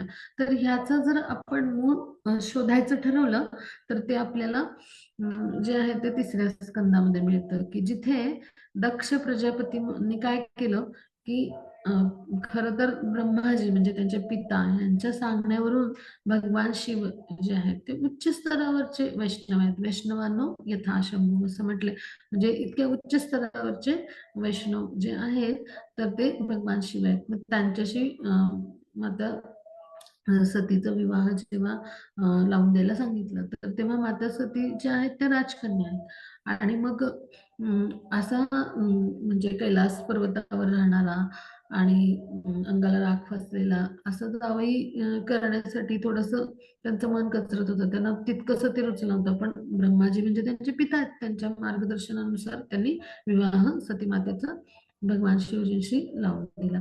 मग त्यावेळेला आता या संन्यासाकडे काय असणार आहे म्हणून आपल्या मुलीला ज्या काही आवश्यक वस्तू आहेत म्हणजे मुलीच्या सेवेमध्ये कारण ती राजकन्या होती तर ती त्या वस्तू सगळ्या पाठवून म्हणजे देण्याची प्रथा म्हणजे दक्ष प्रजापतींनी सुरू केली. म्हणजे जर आपण आजच्या काळामध्ये जी देवघेव म्हणतो ना ते त्याचं मूळ आहे ना ते तिथे आहे. म्हणजे दक्ष प्रजापती जे होते तर त्यांच्याकडे भरपूर संपत्ती होती. मग आपल्या मुलीला कुठली उणीव भासू नये म्हणून दासी तिच्या आवडीच्या वस्तू म्हणजे आपण म्हणू सुंदर सुंदर वस्त्र अलंकार असं सगळं जे काही तिला आवश्यक आहे ते सगळं त्यांनी पाठवून दिलं आणि इथूनच ही प्रथा प्रथेचं मूळ जे आहे म्हणजे ह्या प्रथेचं मूळ जे आहे ते इथून जन्माला आलं. म्हणजे काय की ह्याच्यावरून आपण समजून घेऊया की त्यावेळेला तो जे होतं म्हणजे त्यावेळेचं वातावरण जे होतं ते वैदिक संस्कृतीने युक्त होतं, पण कलियुगामध्ये काय झालं वैदिक मूल्यांचा ऱ्हास झाला आणि त्यामुळे ते देवघेवच बनलं म्हणजे ते देवघेवीचंच एक माध्यम बनलं विवाह संस्कार म्हणजे. आणि जो कोणी बोली लावणारा असेल आणि जो कोणी बोली स्वीकारणारा असेल अशा पद्धतीचं विवाह बंधनाचा संस्कार बनत गेला. आजकाल आपण पाहतो हो की नाही उदाहरणं पाहतो आपण बातम्यांमध्ये पाहतो की ह्या वस्तू आणल्या नाहीत म्हणून विवाहितेची आत्महत्या किंवा अशा सगळ्या घटना आपण पाहतो. विवाहित स्त्रीचा छळ होतो म्हणजे अशा अनेक घटना हो की नाही. तर हे सगळं कशाचं कारण आहे तर हा जो बनलाय म्हणजे कपटाचं साम्राज्य बनलंय म्हणजे काय असा देवघेवीचा व्यवहार बनला एक विवाह संस्कार जे आहे तर त्याची विवाह संस्काराची गरज कशासाठी आहे तर आपली पुढची जी पिढी आहे आपले पुढचे जे वंशज आहेत हे कृष्ण भावनाभावित संतान उत्पन्न करणं यासाठी आहे आणि जे समाजाच्या कल्याणप्रद काम करतील किंवा जे काय करतील भगवान यांच्या उपदेशांचा विचारांचा प्रचार प्रसार करतील ही माता पितांची खरं तर जबाबदारी आहे. पण असं न घडता काय घडलं तर हे जे विवाह संस्कार आहेत तर हे फक्त बाह्य देखा म्हणजे बाह्य स्तरावरचा म्हणजे चेहरा पाहून आवडीनिवडी अशा स्तरावर म्हणजे चेहरा पाहून आवडीनिवडी होतील अशा स्तरावर ते गेले. आणि त्याचबरोबर विवाह संस्कार म्हणजे एक कपटाचं साम्राज्य म्हणजे देवघेवीचं आणि कपटाचं साम्राज्य बनला. म्हणजे हे बनेल असं भाकीत म्हणजे अशा पद्धतीचं आधीच लिखाण व्यासमुनींनी करून ठेवले पहा आणि ते सगळं घडताना जसंच्या तसं आपण पाहतो की नाही. मग आता आपण पुढची लक्षणं कलियुगाची अभ्यासू. हा मग त्याची पुढची स्लाइड घेऊ. हा मग आता इथं आपण समजून घेऊया की कलियुगामध्ये जाणीवच लोप पावली की स्त्री पुरुष सुद्धा पशुसारखेच एकत्र येतात आणि परस्परांचा मांस अस्थि रक्त मज्जा यांनी निर्माण केलेलाच ध्येय असाच विचार करतात आणि या भौतिक आसक्तीच्या स्तरावरच त्यांचं सगळं असतं. आणि आधुनिकतेच्या नावाखाली काय आहे पहा तर असा समाज नास्तिक बनलाय आणि त्यांची बुद्धी कशी तर अत्यंत क्षीण होत चालली म्हणजे अल्पमेधसा म्हणले त्यामुळे. आणि मग शाश्वत आत्म्याचं हे बाह्य आवरण आहे तर ह्याला तो छेदूच शकत नाही शाश्वत आत्मा इतकं अविद्येचं आवरण आहे. मनुष्यावरती, आणि इतका नास्तिक तो बनत चाललाय, आणि त्यामुळं गृहस्थ जीवनाचा उच्चतम हेतू आणि श्रेष्ठ मूल्यच हरवून बसलाय तो मनुष्य. तर ते सगळं आता ह्या चित्रात पाहायला मिळतं पहा आपल्याला. तर काय घडतंय, तर हे आपण समजून घेणार आहोत. म्हणजे इथं आता वेगवेगळ्या गोष्टी आपण चित्रात पाहतोय. म्हणजे कलियुगात चांगली स्त्री म्हणजे कामिनी, आणि त्याच नयनानं मदनासमान पुरुष म्हणजे चांगला पुरुष असं मानलं जातं पहा. मग आता ह्याचं उत्तम उदाहरण म्हणजे काय पहा, आपण हे थोडस तात्विक स्तरावर समजून घ्यायचा प्रयत्न करूया. म्हणजे आता चित्रात जे काही आपण मुद्दे पाहणार आहोत चित्रांच्या अनुषंगाने ते आपल्याला लक्षात येणार. तर आपण आता पाहतो की चित्रपट उद्योग जो आहे तिथे वेगवेगळ्या नटनट्या गायक जे आहेत तर त्यांना मिळणारं महत्व आहे ते अवास्तव महत्व आहे पहा. म्हणजे काय, की आताच्या काळामध्ये कलियुगामध्ये त्यांना एक आदर्श समजून म्हणजे त्यांच्या अनुसार आचरण करण्याचा प्रयत्न केला जातो पहा. आपण पाहतो म्हणजे अशा पद्धतीचं म्हणजे केशभूषा, अशा पद्धतीची वेशभूषा एखादी चित्रपटातली नायिका करते, तर त्यानुसार प्रत्येक जण करायचा प्रयत्न करतो. अशी अनेक उदाहरण पाहतो, किंवा अशा पद्धतीचं गायन तो एक ठराविक गायक करतोय, तर तशा पद्धतीनं केलं जातं. म्हणजे रॅप सॉंग्स आहेत आपण पाहतो. मग हे काय आहे, तर त्या गायकाचं आपण अनुकरण करतोय, म्हणजे त्यांनाच आपण अवास्तव महत्व दिलंय. आणि मग तिथे काय आहे, फक्त म्हणजे तिथे फक्त काय आहे, की स्वतःला उत्तम बाह्य स्तरावर म्हणजे शरीराच्या स्तरावर आणि स्वतःच्या भौतिक गुणांच्या स्तरावर स्वतःला प्रस्तुत करण्याचा तो त्यांचा प्रयत्न असतो. मग त्याला म्हणून त्यांनाच महत्त्व देऊन त्यांच्या अनुसारच म्हणजे आचरण करायचा प्रयत्न केला जातो. मग अशा पद्धतीनं म्हणजे देहाच्या द्वारे मैथुनाचा आनंद उपभोगण्याचा प्रयत्न केला जातो, किंवा विविध पेय आहेत तर ती म्हणजे अशा पद्धतीची जी विविध पेय आहेत, तर ती आपण एक प्रकारे वेगवेगळ्या प्याल्यातून पिण्याचाच हा आनंद घेतला. म्हणजे काय, की येन केन प्रकारे फक्त भौतिक सुखच उपभोगलं जातं. मग कलियुगात हे सत्य बऱ्याच जणांना माहितीच नसतं. म्हणजे आपलं काय चाललंय हेच माहिती नसतं, आणि हे सगळं अज्ञान असतं. म्हणजे आणि हे सत्य जाणणारा म्हणजे अगदी विरळच मिळेल. मग आता केवळ वेशभूषेवरून कलियुगात ब्राह्मणाची ओळख केली जाते. म्हणजे फक्त त्याच्या ब्राह्मण वर्णाच्या व्यक्ती म्हणजे त्याने यज्ञोपवीत जे आहे ते धारण केले तर त्याच्यावरून, आणि मग पुरोहित आणि जे वेगवेगळे म्हणजे जे आचार्य आहेत तर त्यांची जी वस्त्र आहेत किंवा जी चिन्ह आहेत त्यावरून त्यांना ब्राह्मण वर्णाचे आहेत तसं ओळखलं जातं. म्हणजे वर्णाश्रम व्यवस्था तर जी आहे ती संपुष्टातच झाली, आणि अशा पद्धतीचं वातावरण कलियुगामध्ये जे आहे तर ते पाहायला मिळतं. म्हणजे परमेश्वराविषयी घोर अज्ञान असतं, पण तरी सुद्धा बाह्य चिन्ह म्हणजे फक्त ब्राह्मण वर्णा अनुसार यज्ञोपवीत धारण करून स्वतःला धर्मगुरू म्हणून प्रस्थापित करणारे लोक आपण पाहतो कलियुगामध्ये. मग ह्याच्याही पुढे जाऊन आपण काय पाहतो, की इथे आपण चित्रात पाहत आहात पहा सगळेजण, तर लोक दूरवर अंतर म्हणजे दूरच्या अंतरावर म्हणजे जे आहे असे जलाशय आहेत, तर त्याला तीर्थ म्हणायला लागतील, आणि केश ठेवणं हे सौंदर्याचं चिन्ह समजतील, किंवा स्वतःचं पोट भरणे हाच पुरुषार्थ मानलं जाईल, आणि धिटाईनं बोलणं हे सत्य मानलं जाईल, आणि कुटुंबाचं पालन पोषण करणं हे दक्षतेचं लक्षण मानलं जाईल, आणि धनासाठी धर्माचरण करणं हे कीर्तीचं साधन समजलं जाईल. तर ह्याच्यातून आपण समजून घेऊया ह्या स्लाइडच्या माध्यमातून, की म्हणजे आपलं उदरभरण एवढंच इथे चित्रात पहा, म्हणजे पोट भरण्यासाठीच काम केलं जाईल, किंवा पोट भरणं हेच फक्त पुरुषार्थ म्हणजे जे 4 पुरुषार्थ आहेत धर्म, अर्थ, काम, मोक्ष, तर त्यापैकी म्हणजे म्हणजे कुठलाच खरं तर आचरणात नाही आणला जात. म्हणजे त्याच्याऐवजी आपण म्हणू आधुनिकतेमध्ये कुठला पुरुषार्थ आहे किंवा कलियुगामध्ये, तर फक्त आणि फक्त उदरभरण एवढंच पाहिलं जाईल, आपलं पोट भरणं, आणि धिटाईनं बोलणं. म्हणजे आता इथे चित्रात पहा, की जे वेगवेगळे वेगवेगळ्या पक्षाचे जे काही नेते आहेत किंवा प्रवक्ते आहेत, म्हणजे वेगवेगळे जे राजकीय पक्ष उदयाला आले कलियुगामध्ये, तर ते धिटाईने, म्हणजे अगदी धादांत खोटं असेल तरी धिटाईनं बोलणं, आणि हे धिटाईनं बोलल्यानंतर त्यांचं जे काही म्हणणं आहे हे सत्य मानलं जाईल. म्हणजे पहा कलियुगामध्ये कशा घटना घडतात. आणि कुटुंबाचं पालन पोषण एखाद्या व्यक्तीने करणं एवढंच दक्षतेचं, म्हणजे हे त्यांनी करणं महत्वाचं आहे. आणि मग धनासाठी धर्माचरण जे आहे ते करणं कीर्तीचं साधन समजलं जाईल. म्हणजे काय, की ही पूजा केली किंवा हा यज्ञ केला, इकडे वाराणसीला जाऊन श्राद्ध केलं, किंवा हे सगळं जे आहे, किंवा घरामध्ये यज्ञ केला एखादा, तर हे सगळं कशासाठी, तर धन अर्जित करण्यासाठी.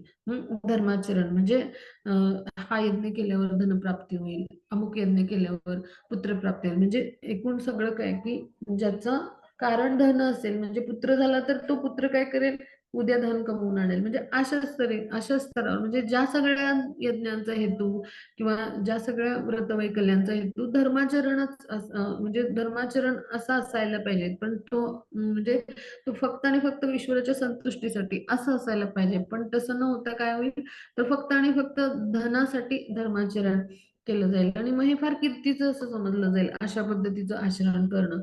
म्हणजे पहा, तीर्थ जी आहेत ती केवळ स्नानासाठी नाही आहेत ना. आपण तीर्थस्थळांना भेटी देतो. आता आपण बरेच जण इस्कॉनच्या यात्रांमधून गेलो आहोत किंवा आपण जात असतो की नाही. मग इथे आपण पाहतो की ही जी तीर्थस्थळं आहेत, तर ही कशासाठी आहेत, तर तिथे तिथे त्या तीर्थस्थळांना भेट देऊन आपण जे आहे, तर त्या पवित्र अशा तीर्थस्थळांना भेट देत असतो. तिथे भगवान यांच्या सुंदर सुंदर लीला घडल्यात प्रत्येक ठिकाणी, त्याचं महत्व जाणतो. आणि भगवान आणि भगवान यांची म्हणजे लीला घडलेली जी धाम आहेत, तर त्यांच्यापासून भगवान हे अभिन्न मानले जातात. आणि ह्यासाठी तीर्थांना भेट देणं किंवा तीर्थस्थळांना भेट देणं, आणि तीर्थस्थळांना भेट देण्याच्या निमित्तानं वैष्णवांचा संग करणं, त्या निमित्तानं शास्त्रांचं अध्ययन होतं, त्या निमित्तानं भगवान यांच्या विषयी कथा लीला श्रवण अशा विविध गोष्टी होत असतात. तर त्याचबरोबर अनेक अश्वमेध यज्ञ केल्याचं पुण्य केवळ एखाद्या धामाला जेव्हा आपण जातो आणि एखादं पाऊल टाकतो, तर अनेक म्हणजे हजारो लाखो अश्वमेध यज्ञाचं पुण्य केवळ धामामध्ये आपण एक पाऊल टाकल्यानंतर मिळतं. आणि ह्यासाठी तीर्थांना भेटी दिल्या जातात, की जेणेकरून आपली शुद्धी होईल. म्हणजे आपली शुद्धी होण्यासाठीची ती एक अनमोल संधी असते. पण आजकाल कलियुगामध्ये काय केलं जातं, तर कलियुगामध्ये अशा कुठल्या ज्ञानाच्या स्तरावर समजून घेऊन तीर्थस्थळांना भेटीच दिल्या जात नाही. तीर्थस्थानं जी आहेत तिथे अनेक पवित्र नद्या वाहतात. आता मंदाकिनी नदी जी आहे, तर ती तर प्रत्यक्ष म्हणजे विरजा नदीचा जो प्रवाह आहे गोलोक वृंदावनातून, तर तो जो आहे तर तो भूलोकामध्ये आलेला आहे, किंवा गंगा नदी प्रत्यक्ष गोलोकातून अवतरलेली आहे. मग अशा तीर्थांमध्ये केवळ आपली पाप धुवून काढण्याची इच्छा बाळगणारे अनेक मूर्ख असतात. तर ते तीर्थात काय करतात, जाऊन तिथे स्नान करतात. पण तीर्थामध्ये तीर्थस्थानावर का जायचं असतं, तर तीर्थस्थानाकडच ओघ कुणाचा असतो, तर विद्वान भक्तांचा असतो. असे जे हरिभक्त असतात ते तीर्थस्थळांकडे जात असतात. मग अशा वैष्णवांचा संग मिळावा, अशा वैष्णवांची सेवा करायला मिळावी, अशा विद्वान हरिभक्तांकडून उपदेश ग्रहण करायला मिळावा, यासाठी असतात तीर्थस्थानं. ती केवळ स्नानासाठी नसतात, तर ती ज्ञानात प्रगती करण्यासाठी असतात. पण असं बिलकुल घडत नाही. आता ह्याचं उदाहरण सुद्धा पाहिलं असेल आपण सगळ्यांनी. आपण कोणत्याही कृतीवर टीका नाही करायची, पण आपण ह्याच्याकडे अभ्यास म्हणून बघूया.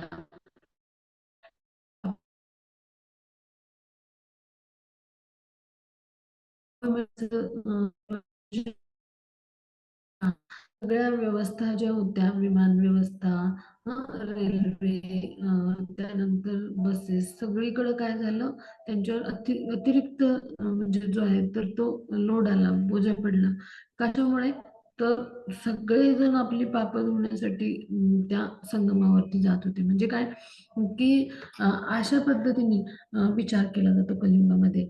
पण तीर्थक्षेत्री जाऊन वैष्णव संघ मिळेल, हरिभक्तांचा संघ मिळेल, त्यांच्याकडून आपल्याला उपदेश मिळेल आणि तो ग्रहण करूया, असं बिलकुल विचार केला जात नाही. मग हे कशामुळे घडतं? तर असलेल्या अज्ञानामुळं. म्हणजे तीर्थ केवळ स्नानासाठी नाही आहेत, तर तिथं तीर्थक्षेत्रांच्या किनारी जे उपस्थित असतात पवित्र असे वैष्णव, तर त्यांचे आशीर्वाद, त्यांचं मार्गदर्शन मिळावं, त्यांच्याकडून उपदेश ग्रहण करण्यासाठी मिळावा, त्यांची सेवा आपल्या हातून घडावी, ह्यासाठी तीर्थक्षेत्राला भेटी देण्याचं आयोजन असतं. आणि हे पूर्वीपासून घडत आलंय. आपण पाहतो आपल्या वैदिक संस्कृतीमध्ये तीर्थाटनासाठी जे असे स्तरावरचे जे आहेत किंवा जे स्तरावरचे जे आहेत म्हणजे कृष्ण भावनावरचे व्यक्ती, तर ते तीर्थाटनासाठी जात असत. तर त्याचं माध्यम असतं की भगवानांचे जे उपदेश आहेत, असे जे उच्च स्तरावरचे हरिभक्त असतात, ते काय करत असतात, भगवानांचे उपदेश जे असतात ते त्यांच्याकडं जसं ज्ञान जे जे काही आहे, ते समाजातले असे जे लोक आहेत की भौतिक उपभोग्य स्तरावर जे म्हणतात तर त्यांना हे सगळं अज्ञान आहे, तर त्यांना हे भगवान यांच्या विषयीचं ज्ञान प्रदान करत असतात. आणि त्यांना एक प्रकारे ह्या मनुष्य प्राण्याच्या स्तरावरून मनुष्य म्हणजे ह्या मनुष्य किंवा मानवी जीवनाच्या स्तरापर्यंत उन्नत करत असतात. खऱ्या अर्थाचं मानवी जीवन किंवा मनुष्य जीवनाच्या स्तरापर्यंत उन्नत करत असतात. म्हणजे खरी अहिंसा काय आहे, तर भगवान यांच्या विषयीचं ज्ञान अज्ञानी भौतिक स्तरावर असलेल्या क्लेश पूर्ण जीवन जगत असणाऱ्या लोकांना देणं, ती खऱ्या पद्धतीची अहिंसा आहे. भगवद्गीते अनुसार भगवान हे आपल्याला मार्गदर्शन करतात गीतेच्या 10व्या अध्यायामध्ये. तर अशा पद्धतीचं त्यांचं कार्य असतं. जे भगवान यांचे विचार आहेत, जे भगवान यांची इच्छा आहे, तेच हे साधू गुरु किंवा जे असे परम स्तरावरचे जे हरिभक्त असतात ते करत असतात आणि ते शास्त्र अनुसार सांगत असतात. तर ह्या स्तरावरचं मार्गदर्शन आपल्याला मिळावं ह्यासाठी आपण तीर्थाटनासाठी जावं. अन्यथा आजकाल सगळे लोक फक्त फिरायला, पिकनिक ट्रिप किंवा फार फार तर काय की आपली सगळी पापं धुवून टाकायला, तर अशा पद्धतीनं तीर्थाटन केलं जातं. तर ते अशा पद्धतीचं वातावरण जे आहे ते कलियुगामध्ये बनेल. मग अनेक प्रकारच्या केशभूषा करून लोक स्वतःचं चेहऱ्याचं सौंदर्य वाढवून एक प्रकारचे कामुकता वाढवण्यासाठी प्रयत्नशील असतात. म्हणजे हे सगळं जे आहे, तर हे कलियुगामध्ये अशा पद्धतीचं वातावरण असेल. म्हणजे खरं सौंदर्य जे आहे, वास्तविक सौंदर्य आतून येतं, आत्म्यापासून येतं. म्हणजे शुद्ध व्यक्तीच खऱ्या अर्थानं आकर्षक ठरते. म्हणजे ह्याचं ज्ञानच कलियुगातल्या लोकांना नसतं. म्हणजे खरं सौंदर्य कुठून येईल, तर आपल्या आत्म्याच्या शुद्धीमुळे येईल पहा. मग अशा व्यक्तीच्या चेहऱ्यावर खूप आत्मतेज आपण पाहतो पहा, किंवा अशा व्यक्तीचं सौंदर्य आपण नितळ पाहतो पहा, जो आध्यात्मिक स्तरावर उन्नत असतो. पण कलियुगामध्ये काय आहे की अशी परिस्थिती इतकी अधिक भीषण बनत चालली आहे की चेहऱ्याचं सौंदर्य खुलवण्यासाठी वेगवेगळ्या आधुनिक जे आहे तर उपायांचा सुद्धा उपयोग केला जातो आणि त्याद्वारे चेहऱ्याचं सौंदर्य खुलवण्यासाठी सगळे प्रयत्नशील असतात. आणि हा एक कामुकता वाढवण्याचाच मार्ग आहे, म्हणजे कामवृत्ती भोगवृत्ती वाढवण्याचाच मार्ग आहे.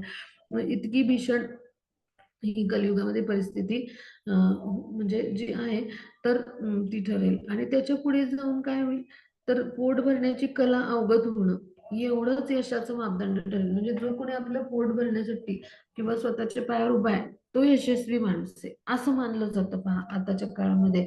जो कोणी आपल्या स्वतःच्या परिवाराचं पालन पोषण करतो, त्याला आर्थिक व्यवहारात कुशल समजलं जातं. ज्या कुणाला हे जमणार नाही, तर त्याला मग आर्थिक म्हणजे किंवा ज्याला कुटुंबाचं पालन पोषण जमणार नाही किंवा आर्थिक व्यवहारात म्हणजे जो अशा पद्धतीनं आर्थिक व्यवहारांची सांगड घालेल की तो कुटुंबाचं पालन पोषण करेल, असं जर त्याचं म्हणजे त्याचं कर्तृत्व नसेल, तर त्याला अपयशी मानलं जातं. म्हणजे पोट भरण्याची कला आणि आर्थिक स्तरावर उन्नत होण्याची कला ज्याला अवगत आहे, तो यशस्वी मानला जाईल. म्हणजे धर्माचं आचरण जर झालंच, तर ते कशासाठी, तर कीर्ती वाढवण्यासाठी. म्हणजे काय की त्यात भगवान यांचा कुठला लवलेशी नसेल, आपली कीर्ती कशी वाढेल, आपली प्रसिद्धी कशी वाढेल. हा हा म्हणजे ही अत्यंत धनिक व्यक्ती आहे, मग ही अशा पद्धतीचे यज्ञ करते, अशा मंदिरांना भेटी देते, असं तीर्थाटन करते, अशा मंदिराला ती दान देते, अशा पद्धतीचं आपली कीर्ती वाढवण्यासाठी सत्कार मान पूजा अशा पद्धतीनं हे मिळवण्यासाठी अशा पद्धतीचं धर्माचरण घडेल. मग हे सगळं आपण पाहतो की नाही, सगळे सहमत आहात ना या सगळ्या लिखाणाशी जे काही व्यासमुनींनी लिहून ठेवलंय कलियुगांच्या लक्षणाविषयी, तर मला वाटतं सगळे सहमत असतील, हो की नाही? तर हे सगळं आपण घडताना आपल्या आजूबाजूला पाहतो आहोत. मग आता ह्याच्याही पलीकडे जाऊन मग आता पुढे काय असेल तर क्रूर राजाकडूनच लोभी आणि दरोडेखोरांप्रमाणेच स्त्रिया आणि धनाचं अपहरण झाल्यावर काय होईल की त्रस्त झालेली प्रजा डोंगरदरे आणि अरण्यांच्याकडे धाव घेईल. आता हे फार महत्वाचं आहे. आताची परिस्थिती पहा, आता इथे चित्रात पहा की पोट भरणं, उदरभरण हेच त्या व्यक्तीचं कर्तव्य, तो पार पाडायचा प्रयत्न करतो आणि त्यालाच पुरुषार्थ मानलं जातं. आता हे सगळे जे आहेत ते अत्यंत धिटाईने जे बोलणारे असे लोक आहेत. मग त्यात राजकीय पासून सगळ्या स्तरावरचे लोक आले की जे ते जे बोलतील ते धिटाईनं जे बोलतात ते जरी असत्य असलं तरी सत्य मानलं जाईल, अशीच परिस्थिती पाहतो आपण. आणि मग उदरभरणासाठी जे काही आहे तर ते सगळे प्रयत्न आणि आर्थिक स्तरावर जे आहे तर जे कोणी यशस्वी ठरेल तर तो कर्तृत्ववान व्यक्ती म्हणजे असा जो यशस्वी व्यक्ती आहे तर त्याला सत्कार मान पूजा अशा पद्धतीचं वातावरण मिळतं, कीर्ती मिळते किंवा तो धनिक होतो. तर अशा पद्धतीचं हे वातावरण आहे. मग आता ह्याच्या पुढे जाऊ काय होईल की क्रूर राजाकडून म्हणजे असे जे क्रूर म्हणजे क्रूर विचारांचे जे असे लोभी म्हणजे स्वार्थी विचारांचे जे असे राज्यकर्ते आहेत तर त्यांची परिस्थिती काय असेल तर त्यांची परिस्थिती दरोडेखोरांप्रमाणेच होईल असं सांगितले. म्हणजे किती भीषण आहे पहा कलियुग. पुढे जाऊन अशा घटना म्हणजे घडतील की हे जे आहेत इतके क्रूर बनतील की स्त्रिया आणि धनाचं अपहरण झाल्यामुळं त्रस्त झालेली प्रजा डोंगरदऱ्या आणि अरण्यांच्याकडे धाव घेईल. आता आपण पाहतो की कितीतरी अशा घटना घडून गेल्या की ज्यामध्ये स्त्रियांचं अपहरण झालं किंवा विशिष्ट समाजाकडून दुसऱ्या एका विशिष्ट समाजात मध्ये म्हणजे त्यांच्या म्हणजे स्त्रिया ज्या आहेत त्यांचं अपहरण होतं, अशा कैक घटना आपण पाहतो आहोत पहा आजकाल, हो की नाही? आणि मग त्यांचं दहन किंवा त्यांच्या स्त्रिया ज्या आहेत तर म्हणजे त्या सगळ्यांचं अपहरण झाल्यामुळं अशा पद्धतीनं स्वतःचा जीव मुठीत घेऊन आपला जीव फक्त वाचवून बाहेर पडलेली जी प्रजा आहे तर ती कुठेतरी लांब डोंगर दऱ्यात जाऊन राहील. म्हणजे काय की जिथे कुठे आसरा मिळेल तिकडे ती प्रजा जाऊन राहायला सुरुवात करेल. तर अशा पद्धतीच्या अनेक घटना आपण पाहतो म्हणजे विविध चित्रपटांच्या माध्यमातून आपण पाहिल्या हो ना. विविध प्रकारच्या घटना आपण म्हणजे ज्या सोशल मीडियावरच्या बातम्या आहेत त्याच्यातून आपल्याला पाहायला मिळतात. आणि अशा पद्धतीनं म्हणजे ते चित्रपटांच्या माध्यमातून सुद्धा पाहायला मिळतात. मग हे सगळ्या ज्या घटना आहेत तर या जेव्हा घडायला लागतात तेव्हा ते भीषण कलियुगाचीच लक्षणं आहेत तर ती उद्भवायला सुरुवात झालेली असते. म्हणजे हे सगळं आधीच अशा पद्धतीनं घडेल हे आपण म्हणजे आता अनुभवतो आहोत पण आधीच हे व्यासमुनींनी लिहून ठेवले. मग पाऊस पडेल असं ऊन दुष्काळ पडेल आणि कराच्या भाराखाली प्रजा चिरडून जाईल. म्हणजे की आता पाहतो काही ठिकाणी खूप भीषण दुष्काळ पडला. पहा आता महाराष्ट्राच्याच काही भागामध्ये दुष्काळाचं वातावरण आपण यावर्षी पाहिलं तर कधी ओला दुष्काळ पडतो तर कधी कोरडा.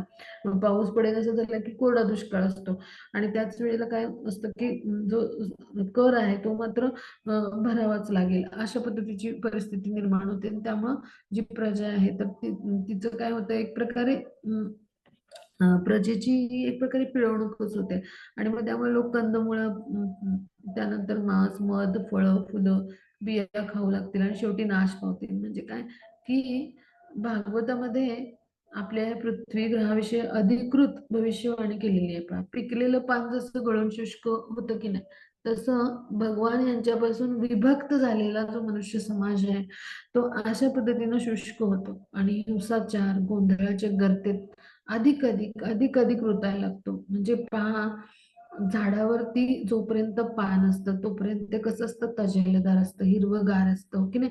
कारण त्याला पोषण मिळत असतं मुळांकडून खोडांकडून त्याच्याकडे येत असतं. पण पान जसं अलग होतं पान जेव्हा पिकतं त्यानंतर ते अलग होतं आणि गळतं. मग त्यावेळेला काय होतं तर ते विभक्त होतं त्या वृक्षापासून आणि त्यामुळे काय होतं त्याला पोषण मिळत नाही. मग ते जीर्ण होतं फाटतं आणि नष्ट होऊन जातं. मग असंच बनत चाललंय.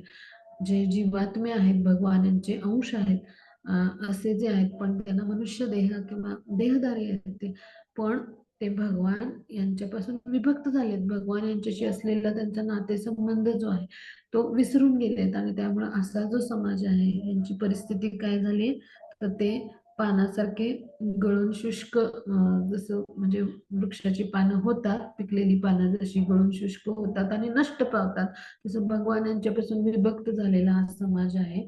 तर यांची परिस्थिती तशीच आहे. हिंसाचारामध्ये तो कापला जातो, मारला जातो, आणि गोंधळांच्या गर्तेत अधिक अधिक रुतून बसतो. म्हणजे अजून अजून त्या वातावरणामध्ये तो गुंतत जातो. आणि त्याचबरोबर आपल्याकडे संगणक म्हणजे जे आता संगणकाच्याच पुढे जाऊन मोबाईल्स किंवा आहेत, हे सगळ्या आधुनिक म्हणजे ज्या गोष्टी आहेत, तर किंवा क्षेपणास्त्र सुद्धा आहेत आपल्याकडं. पण हे सगळं जरी आधुनिकता असेल, म्हणजे आता तर आर्टिफिशियल इंटेलिजन्स सारखं टेक्निकल आहे, पण हे सगळं जरी असेल तरी जर पाऊसच पडला नाही तर आपलं अस्तित्व संपुष्टात येईल. म्हणजे काय, की ह्याच्यावरून आपण समजू शकतो की कलियुगामध्ये कसं वातावरण असेल हे आधीच लिहून ठेवलेलं होतं व्यासमुनींनी.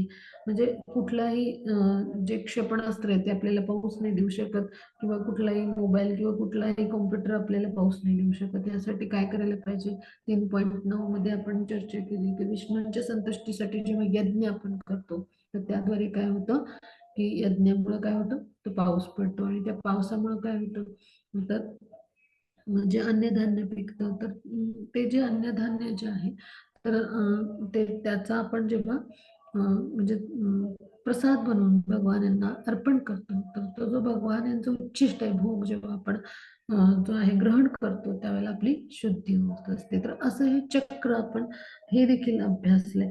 आणि तिसऱ्या अध्यायामध्ये आणि त्याचबरोबर 3.9 मध्ये आपण हे देखील अभ्यास आहे की असा यज्ञ विष्णूंच्या संतुष्टीसाठी जर केला, तर ते काय बनतं, आपलं कृष्ण भावना भावित कार्य बनतं. म्हणजे कर्म करण्याची ही महान कला जी आहे, तर ती आपण आत्मसात केली पाहिजे. पण असं न घडता आपण भगवान यांच्यापासून विभक्त झालं, तर मग आपलं काय होणार, जसं पिकलं पान असतं ते गळून शुष्क होतं, आणि ते वृक्षापासून विभक्त झाल्यामुळं त्याचा म्हणजे जो आहे तो विनाश होत असतो, ते नष्ट होत असतं. मग अशाच पद्धतीचा विनाश जो आहे तो शुष्क मनुष्य समाजावर जो नास्तिक बनलाय त्यांच्यावर ओढवतो. आणि म्हणून हे पाहतो आपण हिंसाचार आणि वाढलेले गुन्हे आणि स्त्रिया आणि धनाचं अपहरण आणि बळी अशी परिस्थिती. तर ह्या सगळ्यामुळे काय होईल, तर अस्तित्व संपुष्टात येऊ शकतं. पण इथलं इथलं कुठलंही आधुनिक शैलीतलं जे एखादं यंत्र आहे किंवा आधुनिक प्रगती आहे, तर ही आपल्याला पाऊस नाही देऊ शकणार. आणि त्यामुळं काय होईल, तर मानवी जीवनच संपुष्टात येईल. मग अशा पद्धतीचं वातावरण कलियुगामध्ये असेल, असं वर्णन कलियुगाविषयी केलं गेलंय भागवतामध्ये. आता पुढे जाऊ, आपण पुढच्या स्लाइडवर जाऊ. हा, मग तुझी पुढची स्लाइड.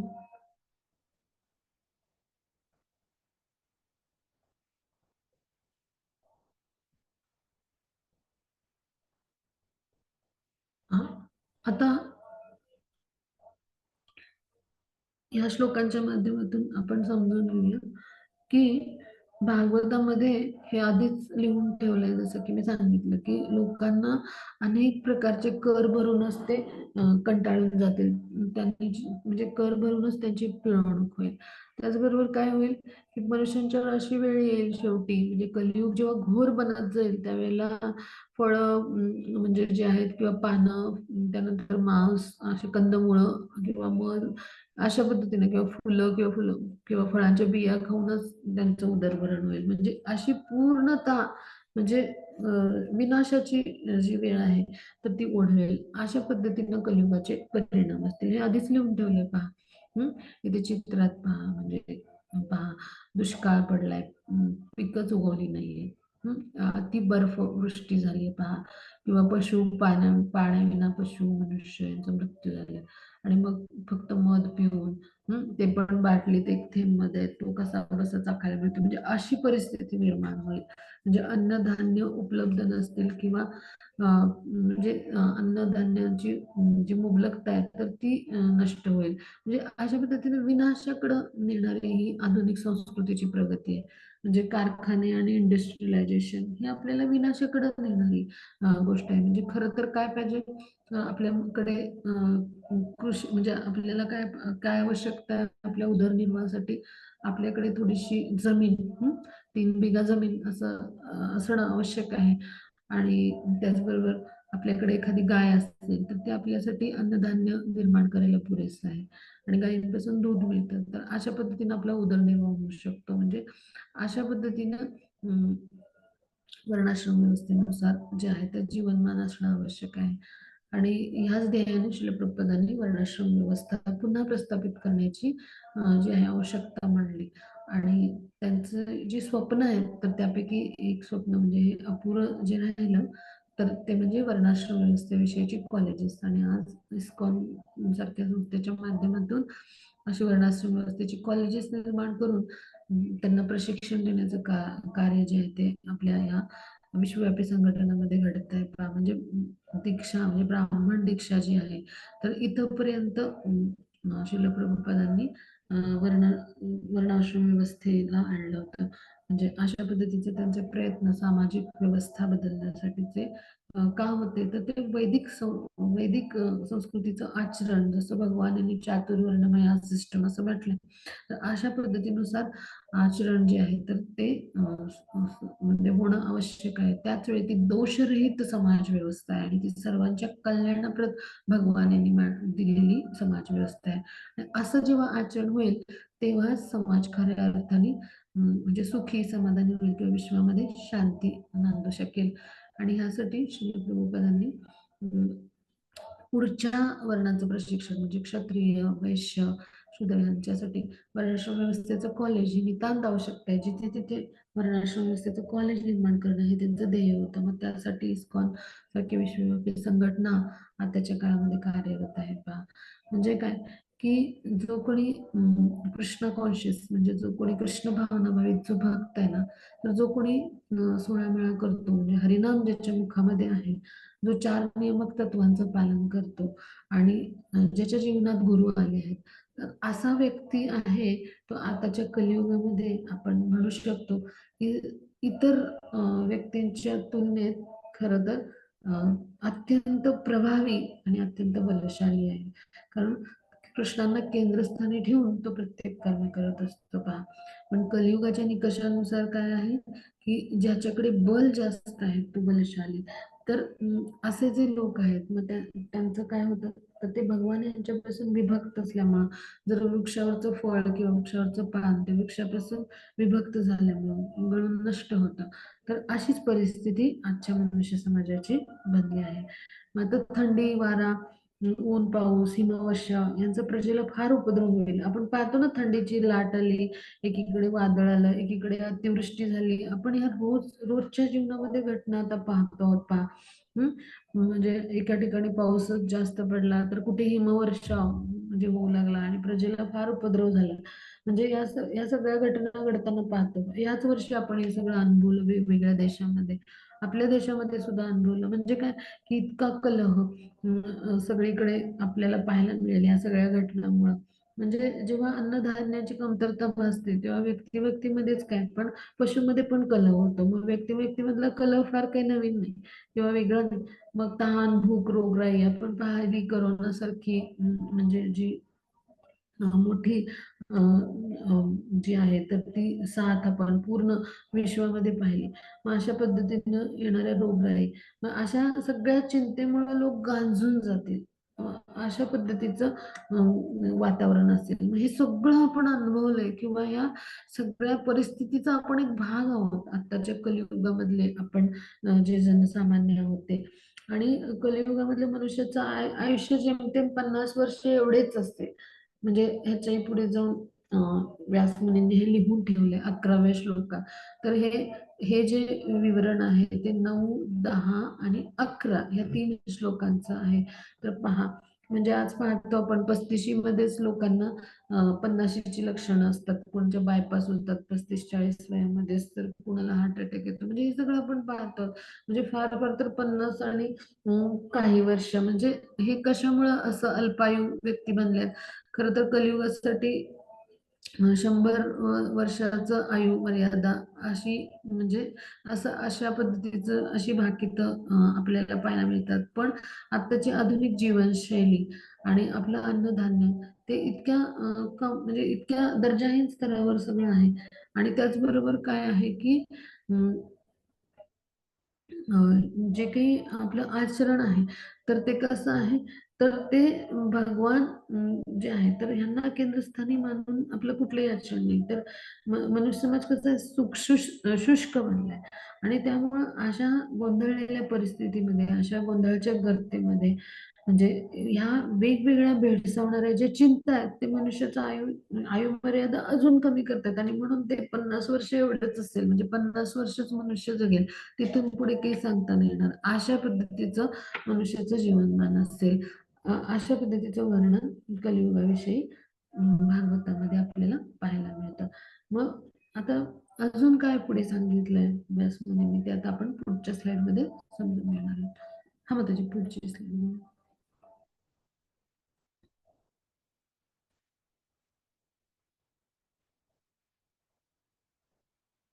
हा, आता ह्या कलियुगामध्ये अजून म्हणजे काय काय घडेल, तर ह्याविषयी बाकीचं जे आहेत, तर ती व्यासमुनींनी लिहून ठेवली.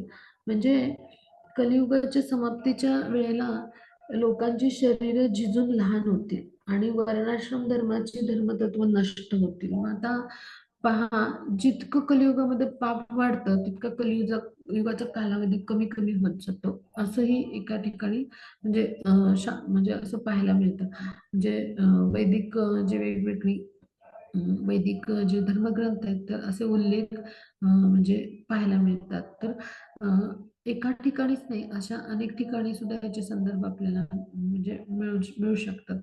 तर या सगळ्याचा अर्थ काय होतो? आज आपण पाहतो कलियुग जे आहे, खरं तर त्याची जी मर्यादा आहे, म्हणजे कालमर्यादा, तर ती 4,32,000 वर्ष आहे. पण ह्याच्यातला 5,000 वर्षांचा कालावधी आधीच उलटून गेलाय. पण ही सुरुवात आहे कलियुगाची. पण कलियुग जसं घोर बनेल तसं त्याचा कालावधी कमी होत जातो. मग आता कलियुग समाप्तीच्या समयी कसं असेल, तर ती शरीर जी आहेत ती झिजून लहान होतील. म्हणजे आता पाहतो आपण द्वापार युगातले जे व्यक्ती होते, ते कसे होते, आपल्यापेक्षा उंच पुरे असे होते पहा. किंवा कलियुगाच्या सुद्धा सुरुवातीच्या काळी ऋषीमुनी जे आहेत आता, ते कसे उंच पुरे धिप्पाड असे होते. आणि तेच आताचे आपले जे, म्हणजे आताचे जे मनुष्य समाज आहे, तर तिथले स्त्री पुरुषांची पहा उंची कमी आहे, हो की नाही.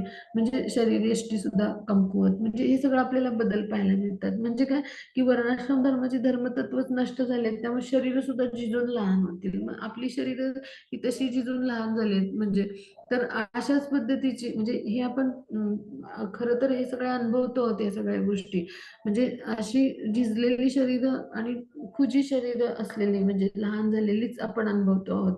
मग हे कलियुग हळूहळू समाप्तीसाठीच, म्हणजे पुढं पुढं वाढत जाते कलियुग. म्हणजेच काय, समाप्तीचा समय हळूहळू येतच आहे. आणि त्यामुळे वर्णाश्रम धर्माची सगळी तत्व नष्टच होत आहे.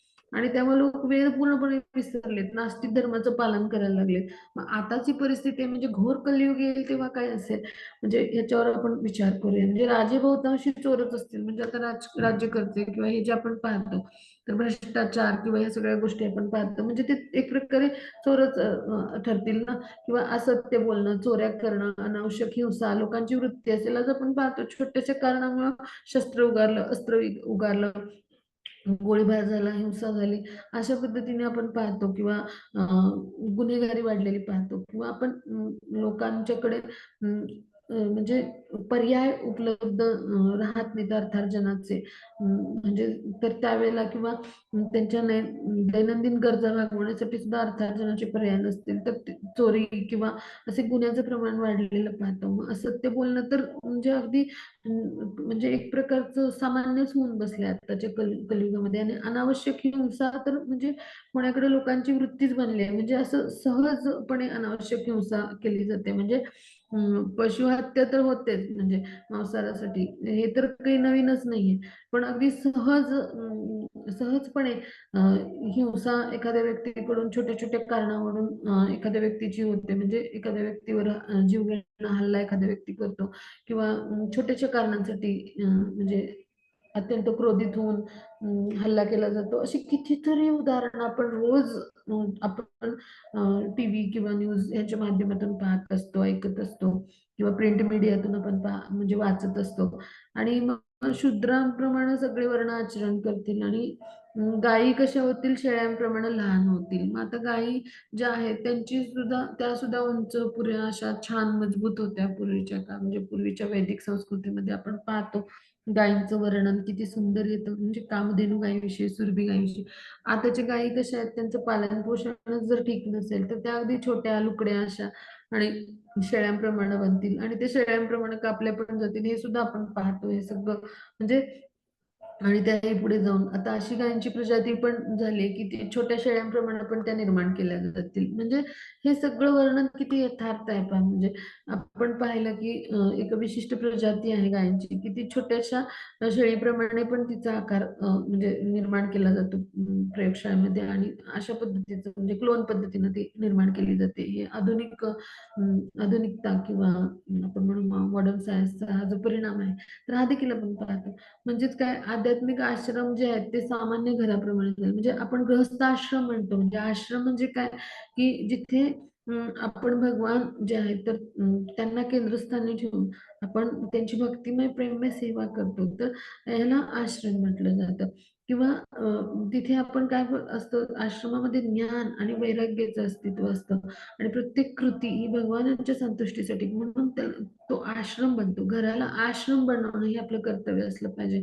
पण विवाहाने जोडलेल्या जे माणसांनाच केवळ तिथं जे आहे तर तिथं केवळ नातेवाईक मानलं जातं. म्हणजे असे जे नातेवाईक आहेत विवाह संस्काराने जोडलेले तेच केवळ त्यांचाच केवळ आदरातिथ्य केलं जातं. म्हणजे अशा पद्धतीची संस्कृती बनत चालली. खरं तर खरं तर प्रत्येक प्राणीमात्राविषयी दया किंवा करुणा हे आपल्या धर्माचं सार आहे. पण असं न होता आपले जेवढे विवाह संस्कारांमुळे जोडलेले व्यक्ती आहेत त्यांनाच मदत, त्यांच्याविषयी दया किंवा तेच आपले केवळ नातेवाईक पण असं मानलं जाऊ लागले. पण खरं तर प्रत्येक जीवात्म्याशी आपलं नातं आहे, हो की नाही? आपण वासुदेव कुटुंबकम म्हणजे कृष्णांचे आपण कुटुंबीय आहोत. आपण सर्व एकमेकांचे बंधू भगिनी असे आहोत. पण असं न मानलं जाता केवळ आणि केवळ म्हणजे जे आहे तर ते आपले विवाह बंधनाने जे कोणी बनतील व्यक्ती तेच आपले नातेवाईक मानतो. खरं तर हे पशु पक्षी हे सुद्धा आपले नातेवाईक, कारण हे सुद्धा सगळे जीवात्मे आहेत. म्हणजे हे सुद्धा आपले जे कोणी ह्या पृथ्वी तलावरती आहेत आणि ते भगवंतांचे अंश आहेत या नात्याने ते एकमेकांचे काय झाले बंधू भगिनीच्या स्तरावर म्हणजे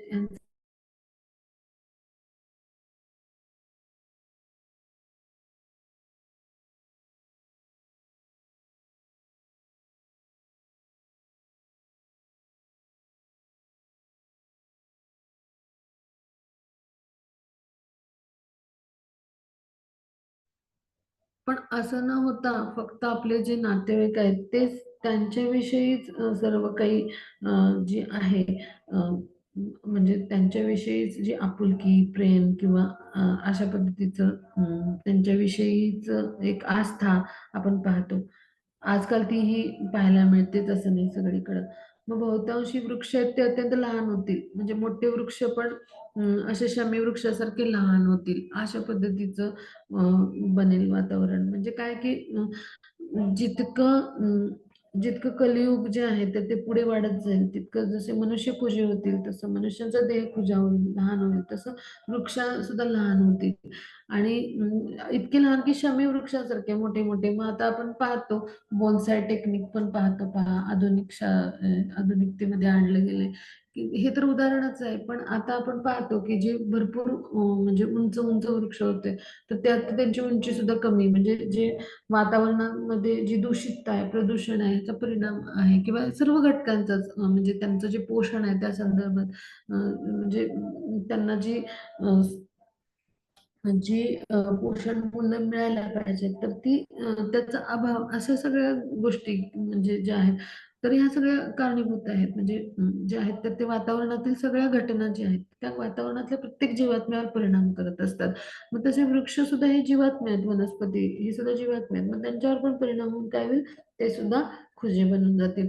मग मेघ केवळ गडगडाटच करतील, म्हणजे आपण पाहतो की म्हणजे फक्त ढगांचा गडगडाटच होतो, पण पाऊस काही पडत नाही. मग हे आपण पाहतो, म्हणजे किती रास्त वर्णन केले पहा, म्हणजे किती तंतोतंत वर्णन केलंय की जे आजच्या घडीला आपण पाहतो. म्हणजे मेघांचं फक्त एकमेकावर आपटण्याचाच नाद पाहतो, पण तिथून ते ढग निघून जातात आणि तिथे अं, पाऊस पडतच नाही. अशा पद्धतीचं वातावरण आपण पाहतो आणि तिथे दुष्काळी वातावरण असतं.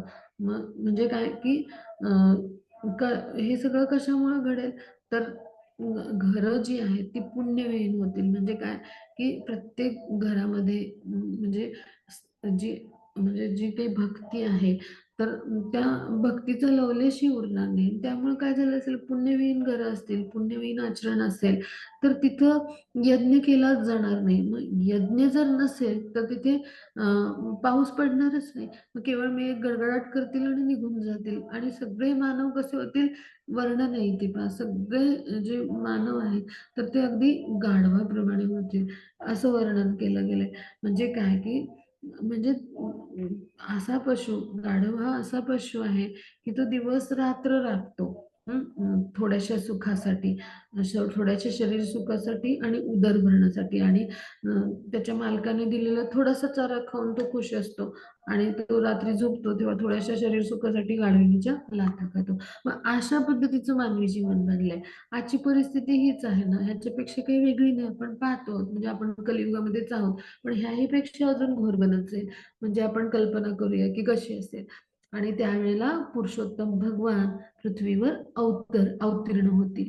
म्हणजे काय की शुद्ध सत्वमय सामर्थ्यानं ते काय करतील, शाश्वत धर्माचं रक्षण करतील. म्हणजे कलियुगामध्ये प्रकर्षाने जाणवणारं एक लक्षण म्हणजे काय की कलियुगात बहुतांश धर्म नास्तिकवादीच असतील. म्हणजे आता अलीकडच अमेरिकन सर्वोच्च न्यायालयानं निर्वाळा दिला की धर्म म्हणून घेण्यासाठी एखाद्या विचारसरणीत परमेश्वराच्या अस्तित्वाची आवश्यकता नाही.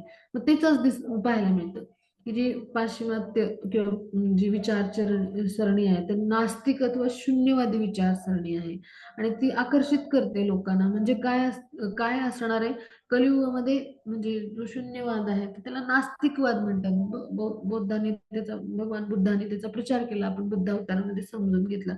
मग ही सगळी कलियुगाची अनिष्ट अशी लक्षणं आहेत आणि म्हणून भगवान श्रीकृष्ण या कल्की अवतारात येतील आणि ते काय करतील, पृथ्वीवर अवतीर्ण जेव्हा होतील तेव्हा पुन्हा एकदा शुद्ध सत्व, म्हणजे भगवान हे शुद्ध सत्वामध्ये आहेत आणि ते शुद्ध सत्वमय सामर्थ्याने जो शाश्वत धर्म आहे, जो चिरकाल टिकणारा धर्म आहे, तर त्याचं रक्षण करतील. आणि त्याचबरोबर ते काय करतील, ह्या सगळ्या असुरांचा कल्की अवतारामध्ये येऊन ते पृथ्वी तलावर प्रकट होऊन काय करतील, नायनाट करतील. अशा पद्धतीचं त्यांचं कार्य घडेल. आता पुढे जाऊ आपण पुढच्या स्लाइड.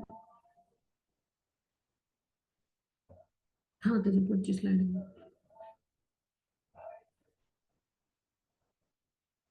आता इथे काय दिलंय ते आपण समजून घेणार आहोत की कलियुगामध्ये काय होईल, तर ते आपण समजून घ्यायचा प्रयत्न करू. अजून पुढे काय दिले तर ते आपण समजून घेतलं. अं, हे त्याबद्दलचीच चित्र आहेत थोडीफार, की कशा पद्धतीने वृक्ष जे आहेत तर ते खुजे बनतील किंवा ढग फक्त गडगडाट करतील आणि विजांचा कडकडाट होईल, विजा सगळीकडे चमकतात आणि त्या पडतात देखील, आपण प्रमाण पाहिलं. त्याचबरोबर कुटुंबामध्ये फक्त स्त्री पुरुष विवाहामुळे जे काही नातेवाईक असतील तेच फक्त म्हणजे आपले जवळचे लोक म्हणजे त्यांच्याविषयीच आस्था बाळगली जाईल. किंवा आपण पाहिलं की मनुष्याचं जीवन कसं तर गाढवाप्रमाणे बनेल. म्हणजे काय की गाढव ज्याप्रमाणे दिवस रात्र काबाड कष्ट करतं आणि धान्याचे चापकाचे फटके खात आणि दिवसभर कष्ट केल्यानंतर त्या बदल्यात त्याला थोडंसं हिरवं गवत मिळतं, तसं थोडासा पगार किंवा थोड्याशा अल्पशा धनाच्या म्हणजे धनाचा जो परतावा आहे त्यासाठी मनुष्य काबाड कष्ट करत राहील आणि उदरभरण हेच त्याचं ध्येय असेल. तर हे सगळं आपण पाहिलं त्या संदर्भातली ही चित्र आहेत. आणि मग तो काय करेल, अशा पद्धतीचं गाढवासारखं त्याचं जीवन जगेल. आता हा मग त्याची पुढची स्लाइड घेऊया.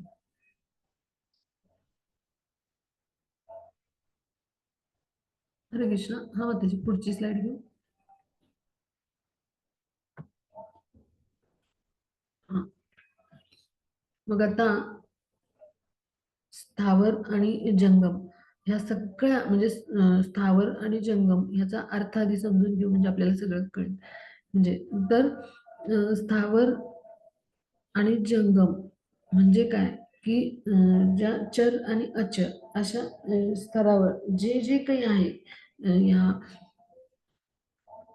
पृथ्वी तलावर, तर ह्या सगळ्याचे म्हणजे या सगळ्या विश्वाचे गुरु आणि परमात्मा असे जे आहेत ते कोण आहेत, पूर्ण पुरुषोत्तम भगवान.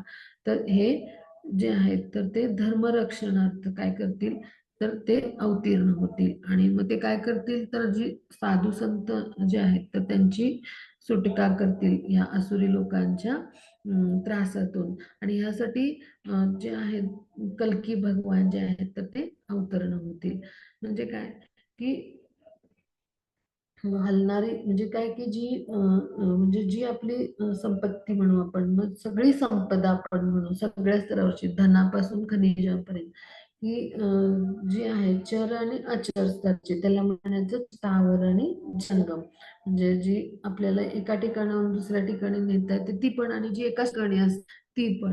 म्हणजे स्थावर म्हणजे जी अचर आहे ती म्हणजे आपण म्हणू, आणि जी जंगम म्हणजे काय की जी आपल्याला हलवते.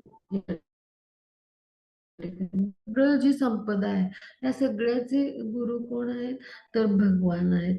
आणि मग ते काय करतील तर या रक्षणार्थ साधू संतांच्या येतील आणि त्यांची सुटका करतील.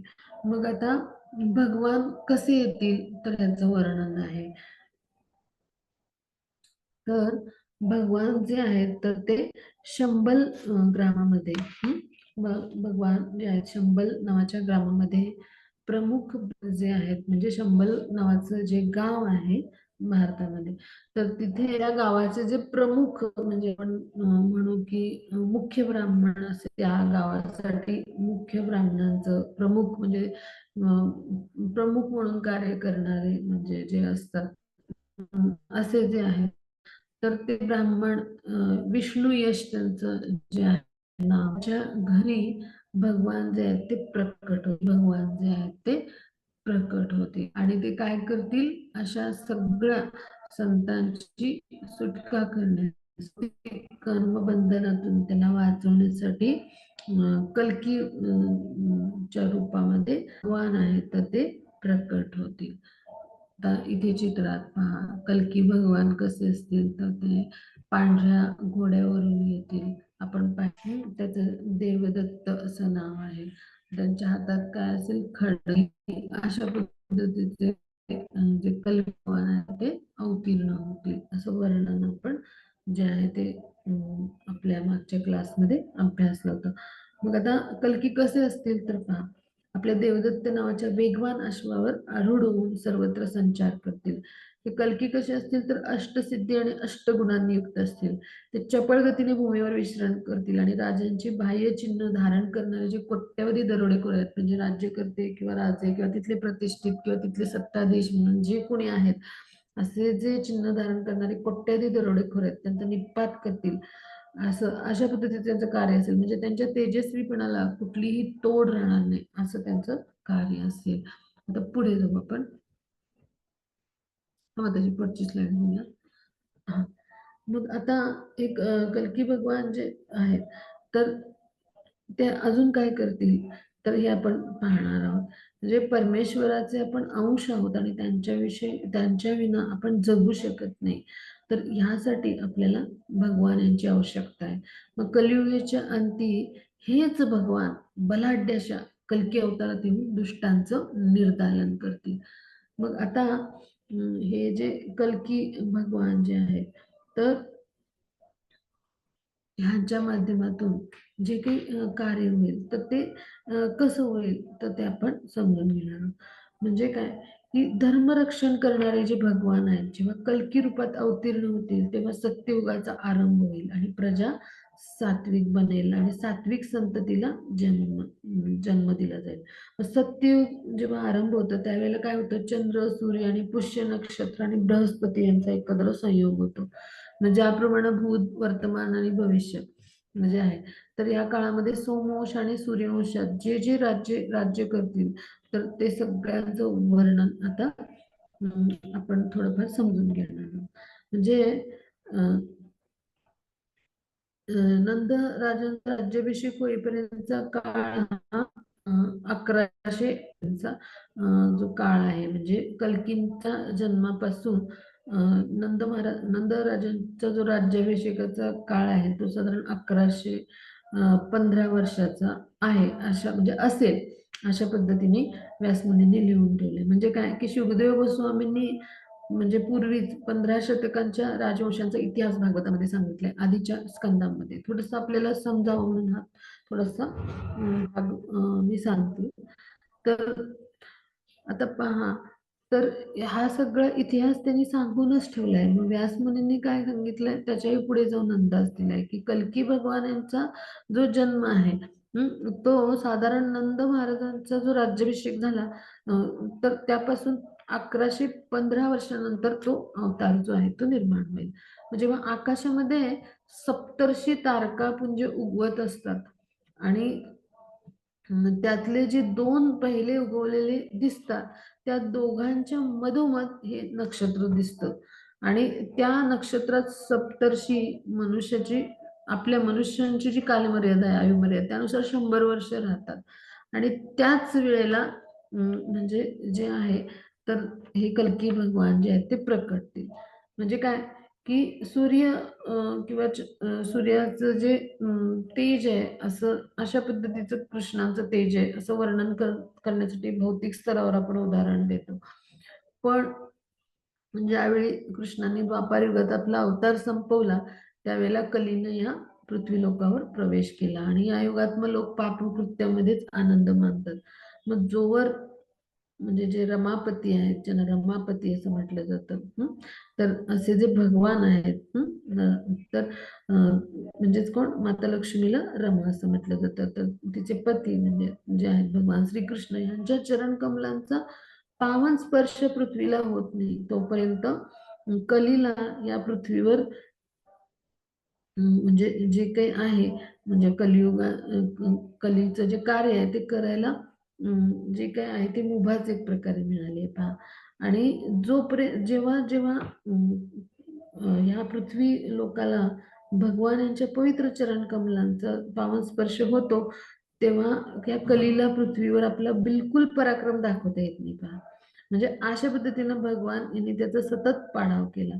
मग अशा पद्धतीनं पृथ्वी जी आहे तर तिच्यावर कलीचा प्रभाव आपल्याला ह्या पृथ्वी लोकावर पाहायला मिळतो पहा. आणि ह्यासाठी जेव्हा सप्तर्षी मघा नक्षत्रामध्ये येतात तेव्हा देवांच्या 1200 वर्षाचा काळ जो आहे तो कलियुगाचा काळ मानला जातो. थोडे वैदिक गणित आहे थोडस आपण समजून घ्यायचा प्रयत्न करूया. म्हणजे जेव्हा सप्तर्षी मघा नक्षत्रातून पूर्वाषाढ नक्षत्रात जातील म्हणजे नंद राजाच्या वंशापासून कलिकाळाचं पूर्ण प्रभुत्व प्रकट व्हायला सुरुवात झाली. आणि म्हणून हे विद्वानांचं म्हणणं असं आहे की ज्या तिथीला भगवान श्रीकृष्ण निजधामाला म्हणजे गोलोक वृंदावनला गेले त्याच तिथीला कलीने आपला प्रभाव दाखवायला सुरुवात केली. आणि कलियुगाचा प्रभाव खरे तर भगवान श्रीकृष्णांच्या उपस्थितीतच होणार होता. पण या भ्रष्ट युगाला पूर्ण पुरुषोत्तम भगवान यांच्या गमनाची म्हणजे काय करायला लागली, प्रतीक्षाच करायला लागली. म्हणजे कलियुग सुरू होऊन देवांची सहस्त्र वर्ष लोटल्यावर, म्हणजे देवता जे आहेत त्यांची वर्ष जे आहेत तर त्याची गणना करण्याची पद्धती वेगळी आहे. तर त्यांची 1000 वर्ष लोटल्यानंतर पुन्हा सत्ययुगाचा प्रारंभ होईल आणि त्यावेळी सर्व सत्वगुणी प्रजा निर्माण होईल. अशा पद्धतीचं वर्णन आपल्याला पाहायला मिळतं. म्हणजे मनूपासून उत्पन्न झालेले म्हणजे राजवंशामधून जे आहे तर जी म्हणजे वंशावळ आहे तर तिथं विविध युगामध्ये वैश्य, शूद्र, ब्राह्मण हे सगळे निर्माण झाले. म्हणजे हा जो इतिहास आहे हा जुनाच आहे. म्हणजेच काय की सर्व काही म्हणजे हे सत्ययुगामध्ये जसं होतं तसं पुन्हा एकदा सत्ययुग जेव्हा प्रकाशेल तर त्यावेळेला हे सर्व निर्माण होईल. आणि मग अशा पद्धतीने हे सर्व घटनाचक्र घडेल. मग आता शंतनू महाराज जे आहेत त्यांचा एक भाऊ आहे. ह्या वंशावळीत शंतनू महाराज जे आहेत त्यांचा भाऊ आहे देवापी आणि इक्ष्वाकू चा वंशज आहे मरू. तर ह्यांच्यामध्ये फार मोठं योगबळ आहे. म्हणजे शंतनू महाराज म्हणजे कोण, तर भीष्म जे पितामह आहेत तर त्यांचे पिता. तर यांचे जे एक भाऊ आहेत देवापी आणि इक्ष्वाकू राजाचा वंशज एक आहे शिल्लक मरू. तर ह्यांच्यामध्ये खूप मोठं योगबळ असल्यामुळं ते वर्तमान समयी कलाप नावाचं एक गाव आहे तर तिथे निवास करत आहेत. हे सगळ्यांनी लक्षात ठेवूया हा.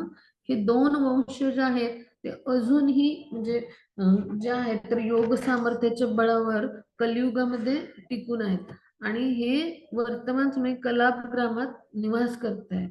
आणि कलियुग जेव्हा संपेल तेव्हा हे दोन राजे म्हणून पूर्ण पुरुषोत्तम भगवान जे आहेत श्रीकृष्ण यांच्या आज्ञेनुसार पुन्हा मनुष्य समाजात येतील. आता ते कसे आहेत तर एक प्रकारे अज्ञातवासात असल्याप्रमाणे पण ते वर्तमान समयी कलाप ग्रामामध्ये निवास करतात आणि मग ते पुन्हा मनुष्य समाजात येतील आणि ते वासुदेवांच्या आज्ञेप्रमाणे म्हणजे पूर्ण पुरुषोत्तम भगवानांच्या आज्ञेप्रमाणे हे दोन राजे पुन्हा राज्य करायला लागतील आणि मग मानवी समाजाचा म्हणजे जो आहे तो उत्कर्षाचा काळ येईल. म्हणजे काय की तिथे वर्णाश्रम धर्म पद्धतीची ते पुन्हा स्थापना करतील आणि अशा पद्धतीने तिथे पुन्हा जी आहे ती सात्विक प्रजा उत्पन्न होईल. पहा मग असे जे दोन महान राजे आहेत हे कलियुग संपल्यानंतर मानवी संस्कृतीची पुनर्स्थापना करणारे आहेत.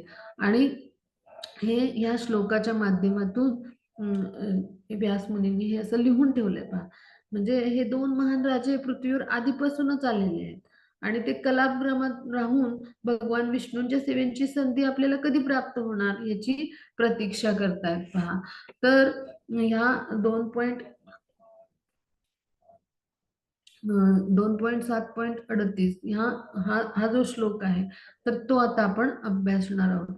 मग त्याआधी आपण हा थोडासा इतिहास समजून घेतला.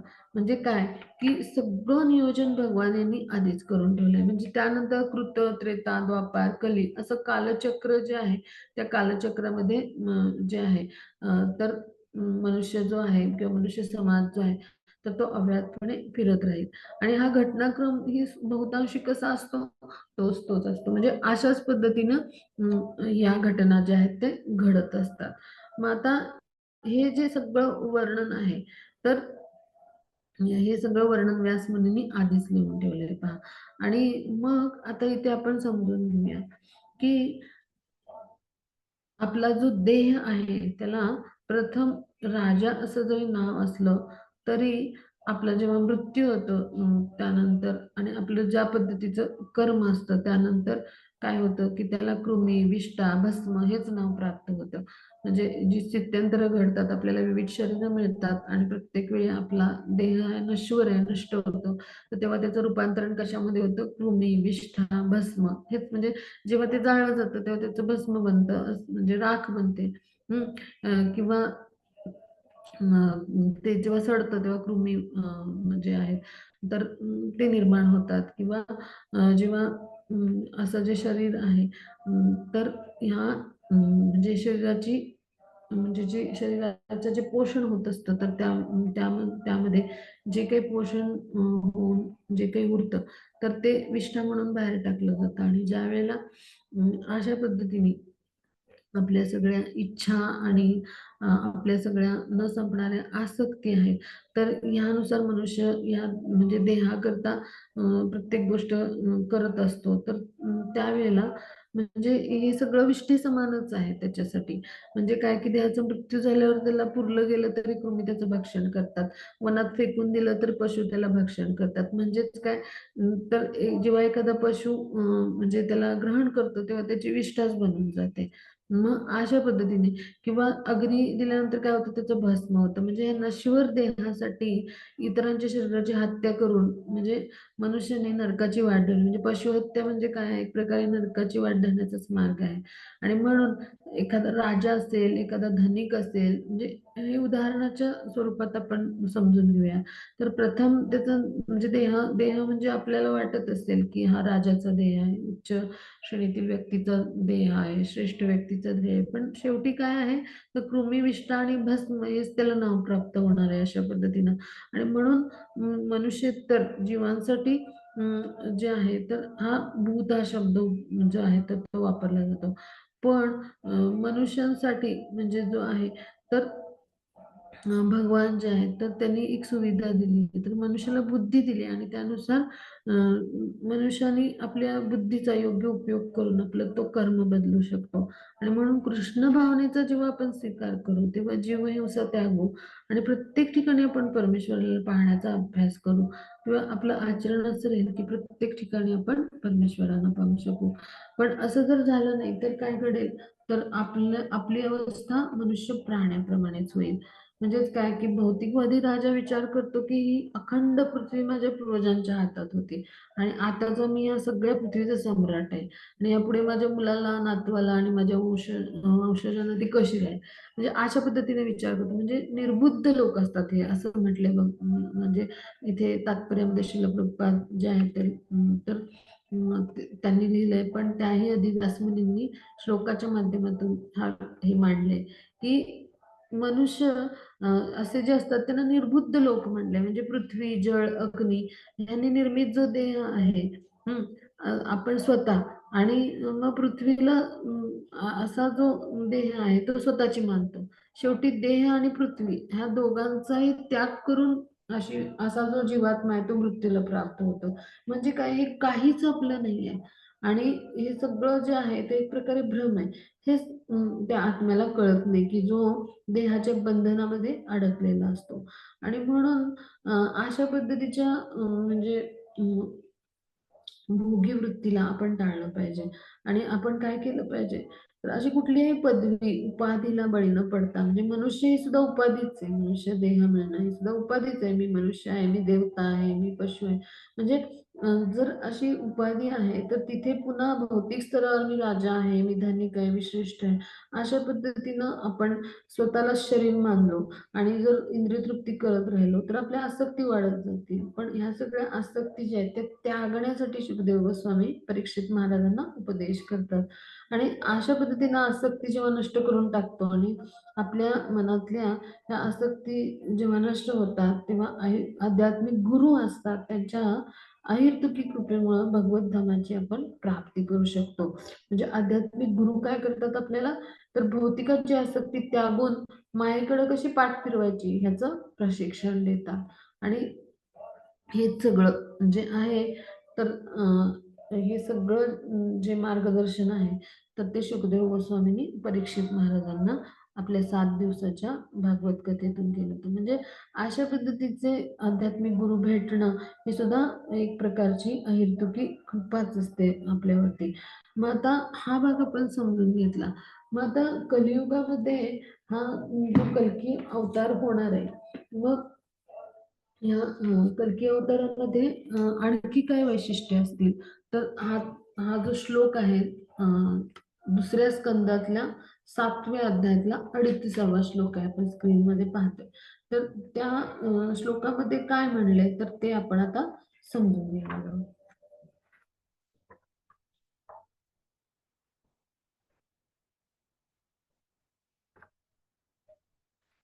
हा तर आता हा जो श्लोक आहे तर या श्लोकाचा आपण भावार्थ तो जो आहे तो समजून घेऊया. म्हणजे काय, की त्यानंतर काय होईल, की कलियुगाच्या शेवटी जेव्हा तथाकथित संतांच्या व व 3 उच्च वर्णातील सन्माननीय व्यक्तींच्याही ग्रही हरिकथेस स्थान नसेल, राज्य शासन हे शूद्रांमधून किंवा त्याहूनही हलक्या वर्गाच्या मधून निवडून आलेल्या मंत्र्यांच्या हाती जाईल आणि यज्ञतंत्राचा शब्द मात्रही माहिती राहणार नाही.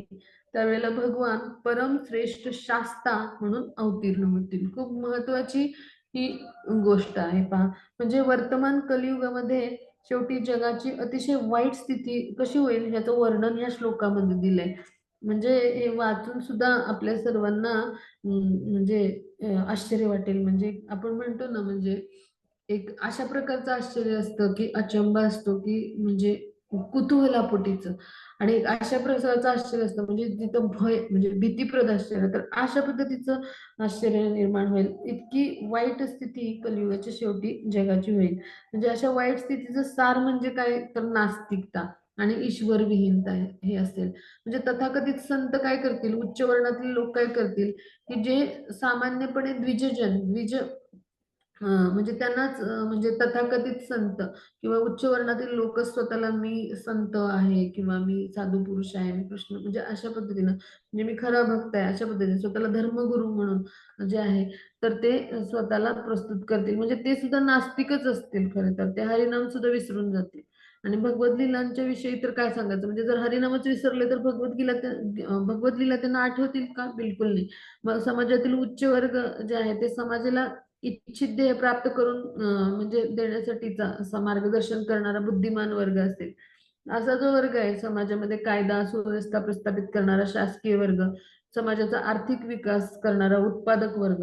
म्हणजे काय, की ही वर्णाश्रम व्यवस्था जर आपण बारकाईनं अभ्यासली तर आपल्याला लक्षात येईल, की समाजाला उच्च स्तरावरचं ज्ञान देणारा जो वर्ण आहे तो ब्राह्मण वर्ण आहे पहा. हं? त्यानंतर समाजामध्ये म्हणजे समाज व्यवस्थेमध्ये जो आहे प्रशासकीय सेवा किंवा कायदा आणि सुव्यवस्था निर्माण करणारा वर्ग म्हणजे क्षत्रिय वर्ण आहे. तर समाजामध्ये उत्पादक वर्ग म्हणजे काय, तर वैश्य वर्ण आहे. कृषी, गोरक्षा, वाणिज्य हे त्यांचं कार्य आहे. आणि त्याचबरोबर समाजामध्ये जो आहे सेवा देणारा वर्ग आहे ह्या तिन्ही वर्णांची. हं? मनुष्यबळ लागतं कुठल्याही गोष्टीसाठी. तर त्यासाठी सेवा देणारा जो वर्ग आहे तो म्हणजे शूद्र वर्ण आहे. मग अशा पद्धतीनं खूप म्हणजे आपण म्हणू की उत्तम पद्धतीनं भगवानांनी वर्णाश्रम व्यवस्था मांडली. पण ह्या सगळ्या म्हणजे वर्णांची ह्यासाठी आवश्यकता आहे. आणि केवळ आर्थिक विकासाचा विचार करणारा जो वर्ग असेल तर तो कोणत्याही मार्गाने म्हणजे जो आर्थिक विकास घडवून आणेल. मग त्यावेळेला शास्त्रांची मूल्य आहेत ती पायदळी तुडवली जातील. असंच आता घडताना आपण पाहतो. त्याचबरोबर जिथं उत्पादनाची आवश्यकता आहे तिथे कोणत्याही मार्गाने उत्पादन करण्याचे उपाय योजले जातील. म्हणजे आज आपण पाहतो की वेगवेगळे हायब्रिड जमाती किंवा खतांचं उत्पादन म्हणजे या कितीतरी गोष्टी कीटकनाशक असं सगळं पाहतोय आपण. तर हे सगळं म्हणजे घडताना पाहतो आपण. मग त्याचबरोबर उत्पादन करण्यासाठी ज्या हंगामात जे पीक येणार नाही तेही देखील घेताना पाहतो. म्हणजे काय, जो उत्पादक वर्ग आहे त्याचबरोबर जो कायदा आणि सुव्यवस्था जाणणारा वर्ग आहे तर त्यांना आध्यात्मिक ज्ञानाची हे सगळं करण्यासाठी आवश्यकता आहे आणि ती जरुरी आहे. त्याच वेळी त्यांच्याकडून सत्वगुणी कार्य होतील. म्हणजेच काय, की ज्या कृती सत्वगुणामध्ये होणार आहेत अशा सत्वगुणी जेव्हा कार्य होतात तर त्यावेळेला आपण शुद्ध सत्वगुणात म्हणजे भगवान कशात शुद्ध सत्वगुणामध्ये आहेत, अशा स्तरावर जाऊन पोहोचू. पण जर आपण सत्वगुणीच कार्य केली नाहीत म्हणजेच काय, की 4 नियामक तत्वांचं पालन हे सुद्धा सत्वगुणी कृती आहेत ह्या सगळ्या. धर्माचे जे 4 स्तंभ मानले गेलेले आहेत, की आपण मांसाहार पशु हिंसा करत नाही किंवा आपण अयोग्य मार्गाने अर्थार्जन करत नाही. प्रामाणिक म्हणजे प्रामाणिकता. त्यानंतर आपण काय करतो, की आपण कुठलाही म्हणजे अंमली पदार्थ आहेत, तर ह्यांचा किंवा नशिले पदार्थ आहेत त्यांचं सेवन करत नाही. आणि त्याचबरोबर काय की आपण अनैतिक संग करत नाही. स्त्री आणि पुरुष एकमेकांचा अनैतिक संग म्हणजे आपली पत्नी सोडून तर कुठल्याही स्त्रीशी संग आहे. ते धर्माचे 4 स्तंभ आहेत. त्यानुसार ते आचरणच होणार नाही. आणि मग कशाही पद्धतीनं जे आहे कायदा आणि सुव्यवस्थेचं पालन समाजामध्ये घडताना आपल्याला दिसेल. त्याचबरोबर उत्पादन करणारा जो वर्ग आहे ते कोणतेही मापदंड न ठेवता एनकेन प्रकारे फक्त आणि फक्त उत्पादन, मग ते कशाही पद्धतीनं ते करायचं अशा पद्धतीचे उद्दिष्ट ठेवून उत्पादक वर्ग आहे तो उत्पादन करतील, हीच परिस्थिती आपण पाहतो आहोत. आणि त्यामुळे सगळा जो आहे तो एक प्रकारे आपण असमतोल पाहतो आहोत समाजामध्ये. मग अशा समाजामध्ये जे आहे ते शांती किंवा जी आपण म्हणू की जे सुख आहे किंवा एक म्हणू आपण की एक प्रकारची सुव्यवस्था आहे तर ती कधीच निर्माण होऊ शकणार नाही, कारण इथे वर्णाश्रम व्यवस्था नाही आहे.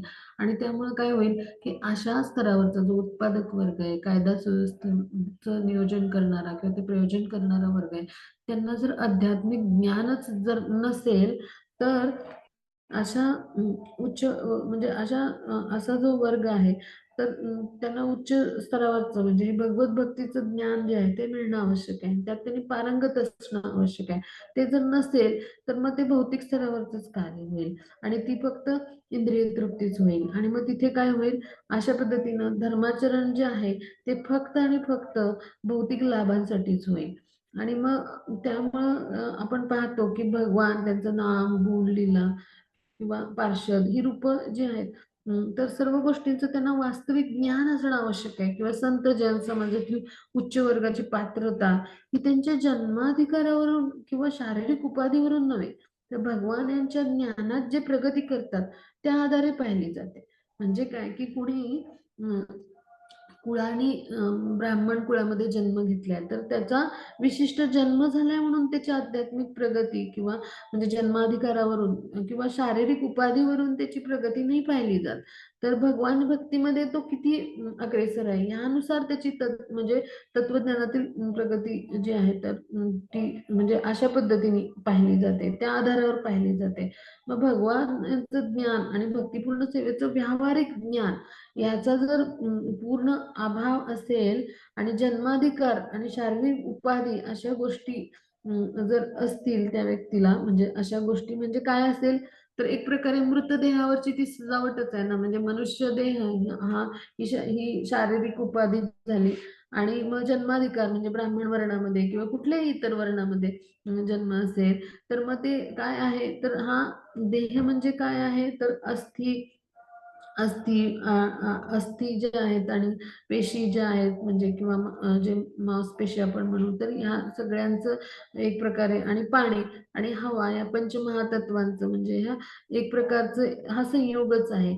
आणि मग असा जो देह आहे तो एक प्रकारे मृतच आहे, म्हणजे आत्म्याच्या उपस्थितीविना हा मृतदेहच आहे.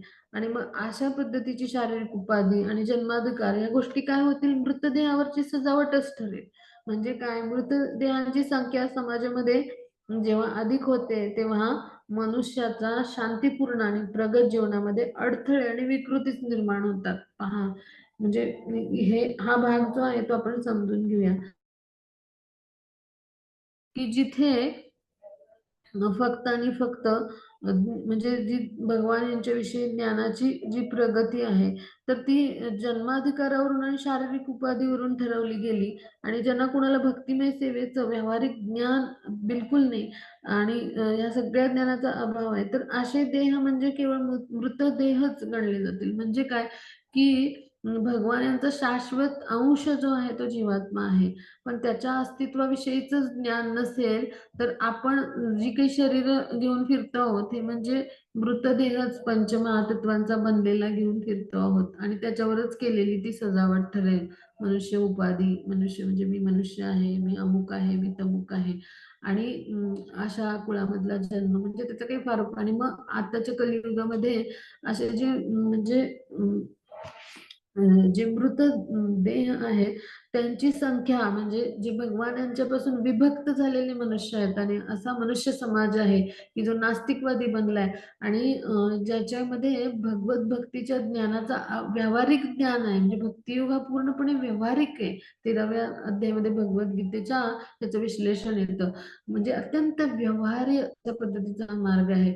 आणि ह्या ज्ञानाचा जर अभाव असेल तर या ज्ञानाविना हे जे आहेत म्हणजे जे काही असे जे मनुष्य आहेत ते म्हणजे मृतदेहासारखेच आहेत. मग अशा मृतदेहांची संख्या जर समाजामध्ये वाढते तर त्यावेळेला तिथल्या समस्या आणि तिथलं जीवन जे आहे मनुष्याचं ते अत्यंत अडथळ्याने युक्त बनतं आणि विकृत परिस्थिती निर्माण होते किंवा विकृत मनस्थितीचे लोक तिथे जे आहेत तर ते निर्माण होतात, म्हणजे समाजामध्ये विकृती निर्माण होतात आणि मनुष्याच्या असं जे शांतीपूर्ण प्रगत जीवन असतं म्हणजे जे भगवत भक्तीच्या विज्ञानामुळं आणि त्याच्या ज्ञानामुळं आणि त्या विज्ञानाच्या आचरणामुळे जे असं प्रगत आणि शांतीपूर्ण सुखी जीवन असतं तर त्या मार्गामध्ये सगळे अडथळे निर्माण होतात आणि त्यामुळे विकृतच समाज आपल्याला पाहायला मिळतो. आणि आता तीच परिस्थिती आपण पाहतो आहोत पहा, म्हणजे यापेक्षा वेगळं काही आपण पाहतच नाही आहोत पहा.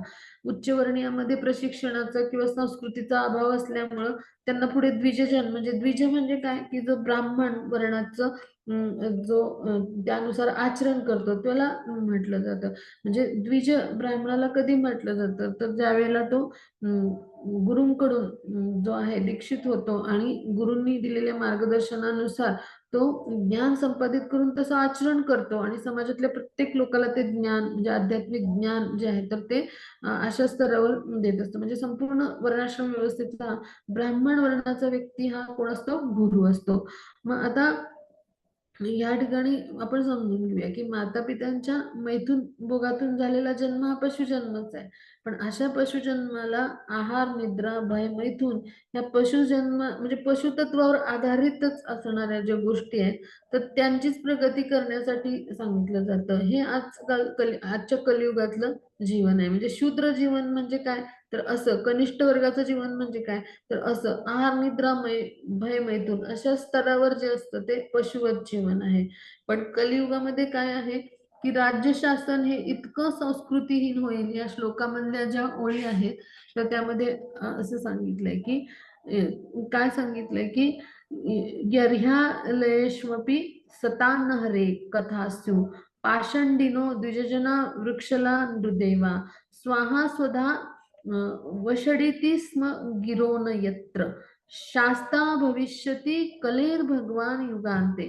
तर ह्या श्लोकाचा अर्थ काय होतो की असं कलियुग जे आहे की जिथे ते जेव्हा घडेल तर त्यावेळेला हरिकथा जी आहे तर ती संपुष्टातच येईल. म्हणजे असे नास्तिक लोक, पाषंडी हा शब्द आलाय. पाषंडी म्हणजे काय की असे नास्तिक पद्धतीचे जे लोक आहेत तर ते आणि जे स्वतःला म्हणजे 3 वर्णामध्ये उच्च समजणारे आहेत असे जे द्विजजन आहेत तर ते देखील असेच पद्धतीचं म्हणजे शूद्र स्तरावरच ज्ञानाच्या अभावामुळे त्यांचं असंस्कृत जीवन असेल पहा. आणि मग त्यामुळं कलियुगामधले राज्य शासन करते सुद्धा असेच संस्कृतीहीन आणि नास्तिक असतील आणि शूद्र वर्गाकडे ही सत्ता जाईल. म्हणजे काय की असा जर राज्य शासन करता असेल तर तो शूद्र म्हणजे स्तरावरतीच असेल आणि असा जो राज्य शासन करता असेल की ज्याला हे ज्ञान नाहीये भगवंताविषयीचं तर असा ज्ञानाचा अभाव असल्यामुळं तो शूद्र स्तरच ठरेल आणि नास्तिक स्तरच ठरेल आणि त्यामुळे काय होईल की समाजामध्ये असंस्कृत कनिष्ठ लोक जे आहेत तर म्हणजे त्यांची जेव्हा उपस्थिती होते समाजामध्ये तर त्यावेळेला अशा संस्कृतीहीन लोकांनी भरलेला जो समाज आहे तिथं आपण अपेक्षा करू शकतो का कुठली शांती निर्माण होईल, समृद्धी येईल? म्हणजे आपल्याला विज्ञानाने खूप प्रगती केलेली देणारी ही संस्कृतीहीन आणि अशी शासन पद्धती आपल्याला पाहायला मिळते की जिथे खूप सारे क्षेपणास्त्र आणि खूप सारी अस्त्रांची निर्मिती होते. पण खूप सारे क्षेपणास्त्र किंवा न्यूक्लिअर बॉम्ब किंवा असे जे अणुबॉम्ब आहेत, तर ते आपल्याला बिलकुल विश्वामध्ये शांती आणि प्रगती किंवा समृद्धी नाही देऊ शकणार. म्हणजे अशी जी संस्कृतीहीन लोकांनी बनलेला जर समाज असेल तर ते पशुवतच आहे. म्हणजे तो समाज कसा आहे, पशुवतच आहे. आणि म्हणून त्यांना तात्पर्यामध्ये श्रील प्रभुपाद काय म्हणतात, की असं म्हणजे असा देह म्हणजे मृतदेहच आहे. आणि अशा मृतदेहांची संख्या म्हणजे मनुष्य जरी जिवंत असेल तरी तो देहाने जिवंत आहे. म्हणजे आणि आत्मस्तरावर कसं आहे, तर एक प्रकारे अविद्येचं आवरण असल्यामुळं, अज्ञानाचं आवरण आहे हे, त्यामुळं म्हणजे एक प्रकारे आत्महत्या करणाराच तो म्हणजे तो आत्म्याचा हत्यारा असं म्हटलंय. म्हणजे त्याला आपल्या वास्तविक स्थितीविषयीच ज्ञान नाहीये. भगवान यांच्याविषयीच ज्ञान नाहीये, तर त्याला आपल्या स्वतःची वास्तविक स्थिती काय आहे आणि भगवान यांच्याशी आपला काय संबंध आहे याचं ज्ञानच नसेल. आणि त्यामुळे असे जे मृतदेह आहेत त्यांची संख्या म्हणजे मनुष्यांना मृतदेहाची उपमा दिली आहे पहा. तर अशा पद्धतीच्या लोकांची संख्या जेव्हा समाजामध्ये होते आणि जी संस्कृती नास्तिक लोक असतील त्यावेळेला काय होईल, तर त्यावेळेला त्या समाजामध्ये कधी शांती आणि समृद्धीला म्हणजे तिथे नांदणारच नाही.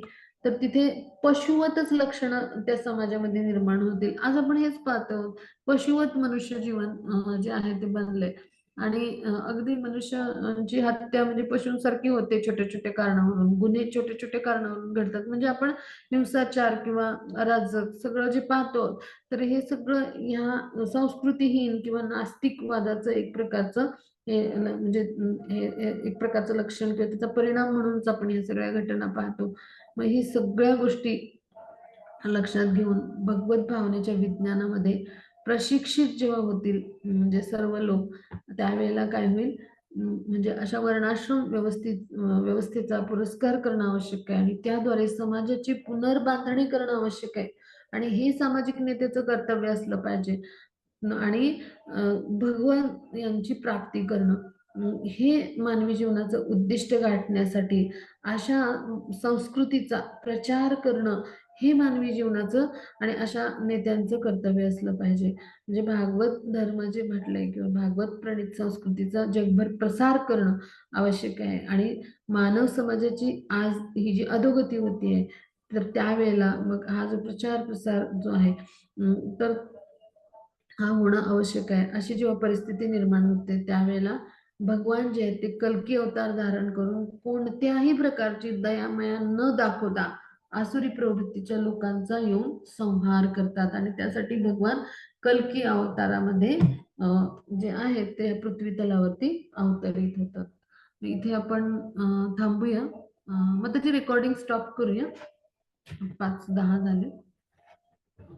स्लाइड्स शिल्लक आहेत ते आपण पुढच्या